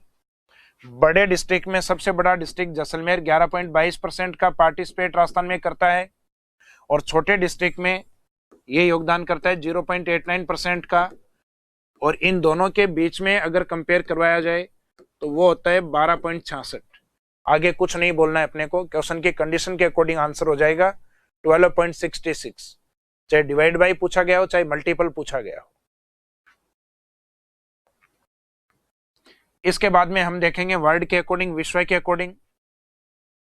तो विश्व के अकॉर्डिंग अगर बात करें तो कंप्लीट वर्ल्ड में, यानी पूरा जो विश्व है, विश्व का मीनिंग जनरली लिया जाता है कॉन्टिनेंट एरिया, महाद्वीपीय क्षेत्र। तो संपूर्ण महाद्वीपीय क्षेत्र में अगर इंडिया का योगदान 2.42% है तो हम इंडिया के कितने पार्ट हैं, हम इंडिया का पार्ट है अप्रोक्सीमेट 10%, यानी 10.41%। तो इंडिया अगर वर्ल्ड में 2.42% है तो उसका 10% कितना होगा, वो राजस्थान है। तो 10% अप्रोक्सीमेट रहेगा 0.24%। लेकिन अपने इंडिया के 10% नहीं, इंडिया के 10% से थोड़ा सा बड़े हैं, 10.41%। तो इसको 0.24 को अपन राउंड फिगर में क्या लिख सकते हैं, 0.25%। तो विश्व में अगर इंडिया अपना योगदान अप्रोक्सीमेट 2.5% के आसपास करता है, यानी 2.42% के आसपास करता है, तो राजस्थान अपना योगदान 0.25% के आसपास करता है। जबकि बात जनसंख्या में अलग रहती है। जनसंख्या में इंडिया का जो योगदान है वो भी काफी अधिक है, लगभग 17.50%, जबकि राजस्थान का योगदान होता है विश्व में 1%। अब कुछ वर्ल्ड के कुछ इंपोर्टेंट कंट्री हैं जिनसे राजस्थान की तुलना करवाई जाती है। कुछ कंट्रीज के तो राजस्थान को इक्वल टू माना गया है, के बराबर माना गया है, और कुछ से हमें बड़ा माना गया है। तो इन इंपोर्टेंट कंट्रीज में प्रमुख राष्ट्रों में एक तो आता है जर्मनी, जिसके राजस्थान को इक्वल टू बोला गया है, राजस्थान इसके बराबर है। दूसरा आता है जापान, इसके भी राजस्थान को इक्वल टू बोला गया है। अब आप ये सोचें कि एग्जाम में दोनों ऑप्शन आपके सामने है और अलग अलग पार्ट में, एक ए में है या एक बी में है, तो आप किसके ज्यादा नजदीक बताओगे? तो जो जर्मनी का एरिया है यह लगभग 3,59,000 के आसपास है वर्ग किलोमीटर में, जबकि राजस्थान कितना था, 3,42,000। जापान का है ये लगभग 3,71,000 या 72,000 के आसपास। तो 3 लाख के 359 नजदीक है, 359 नजदीक है, या 372। तो 342 के नियरेस्ट है जर्मनी वाला। तो ये दोनों अगर ऑप्शन में है तो अपने को प्राथमिकता इसको देनी है। तो जो नियरेस्ट है या जो इक्वल टू कंट्री है उसमें अपने को जर्मनी को ज्यादा क्लोजेस्ट या नियरेस्ट डेटा के रूप में लेना है। उसके बाद में हम लेते हैं श्रीलंका को। तो श्रीलंका के अपन 5 टाइम मल्टीपल हैं, अपन 5 गुना है, यानी एक राजस्थान से कितनी श्रीलंका बनाई जा सकती है, 5। इसके बाद में ब्रिटेन वाला जो पार्ट है उसका मीनिंग है कि राजस्थान उसके 2 टाइम मल्टीपल है, यानी वह देश जिसने हमारे ऊपर 200 साल तक शासन किया उसके हम 2 गुना है। जिसने 200 साल तक शासन किया उसके हम 2 गुना है, यानी एक राजस्थान से 2 ब्रिटेन बनाए जा सकते हैं। हालांकि यहां अपन यूके नहीं लिखेंगे, यूके का मीनिंग अलग हो जाता है। फिर इजराइल जैसा जो कंट्री है, तो इजराइल जैसे तो अपन 17 पार्ट बना सकते हैं, यानी अपन 17th टाइम उसके मल्टीपल हैं, यानी एक राजस्थान से कितने इजराइल बनाए जा सकते हैं, तो ये 17 इजराइल बन सकते हैं। तो इधर है ये राजस्थान की वैल्यू लिखी हुई है कि ये जर्मनी के इक्वल है, जापान के इक्वल है, लेकिन श्रीलंका के 5 टाइम मल्टीपल है। तो इसको आप ये नहीं पढ़ लें सीधा का सीधा कि श्रीलंका 5 टाइम मल्टीपल। तो आगे वाली जो वैल्यू है वो किसकी है, वो राजस्थान की है। फिर एक नेक्स्ट पॉइंट आता है राजस्थान की आकृति। तो आकृति में राजस्थान को एक शब्द में अगर डिफाइन करना हो तो राजस्थान का जो शेप है ये रोम्बस शेप है, अर्थात इसको विषम कोण चतुर्भुज कहा जाता है। तो इंग्लिश के अकॉर्डिंग इस आकृति को आप रोम्बस, और सामान्यतः किसी वस्तु से अगर इसकी तुलना करवाई जाए तो इसको काइट शेप, अर्थात इसको पतंगाकार भी बोल सकते हैं। इसको रोम्बस जिस व्यक्ति ने कहा था उस व्यक्ति का नाम था टी.एच. हेंडले। हालांकि नाम याद रखने की आवश्यकता नहीं है आपको, राजस्थान की आकृति को याद रखिए काफी है। तो राजस्थान की आकृति है विषम कोण चतुर्भुज। अब इसके कुछ डिस्ट्रिक्ट हैं जो विशेष आकृति में है, उनकी चर्चा करेंगे हम नेक्स्ट क्लास में। और बाकी बचा हुआ इस चैप्टर का last portion boundary of Rajasthan, उसको हम अपनी नेक्स्ट क्लास में कवर करेंगे। अभी आप लोगों के कुछ क्वेश्चंस हो इस टॉपिक में, अभी तक जितना पढ़ा है उससे रिलेवेंट, तो आप कमेंट बॉक्स में 15-20 सेकंड तक मैं इंतजार करूंगा। अगर कोई कमेंट बॉक्स में क्वेश्चन डालता है तो उसके क्वेश्चंस के आंसर मैं दूंगा, और नहीं लिखें तो वो अलग बात है आपकी। बाकी ऑफलाइन क्लासेज में अपन कुछ भी अगर आपके मन में रह गया हो कोई सवाल या क्वेश्चन, तो वहां अपन खुल के चर्चा करेंगे इनके ऊपर।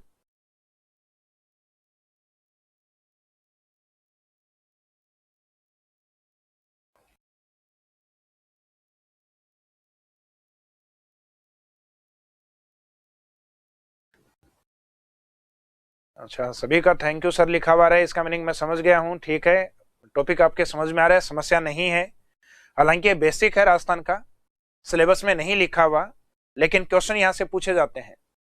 जैसे अभी मैंने आज एक एग्जाम्पल बताया था कि इंडिया के टोटल एरिया में राजस्थान कितना पार्टिसिपेट करता है, तो 10.41%। तो कई स्टूडेंट समझते हैं कि सर ये तो आप फालतू पोर्शन पढ़ा रहे हैं, ये तो हमारे सिलेबस में ही नहीं है। तो ये आपके सिलेबस में, मैं अभी वापस बता रहा हूँ कि ये जो टॉपिक मैं करवा रहा हूँ ये आपके सिलेबस में नहीं लिखा हुआ, ये राजस्थान का बेसिक टॉपिक्स हैं। जैसे स्टार्टिंग के 3 टॉपिक हैं वो आपके बेसिक टॉपिक होंगे, उसके बाद आपके वो टॉपिक स्टार्ट होंगे जो सिलेबस में लिखे गए। तो सभी स्टूडेंट्स को थैंक यू। कल मिलेंगे अपन 7 to 9।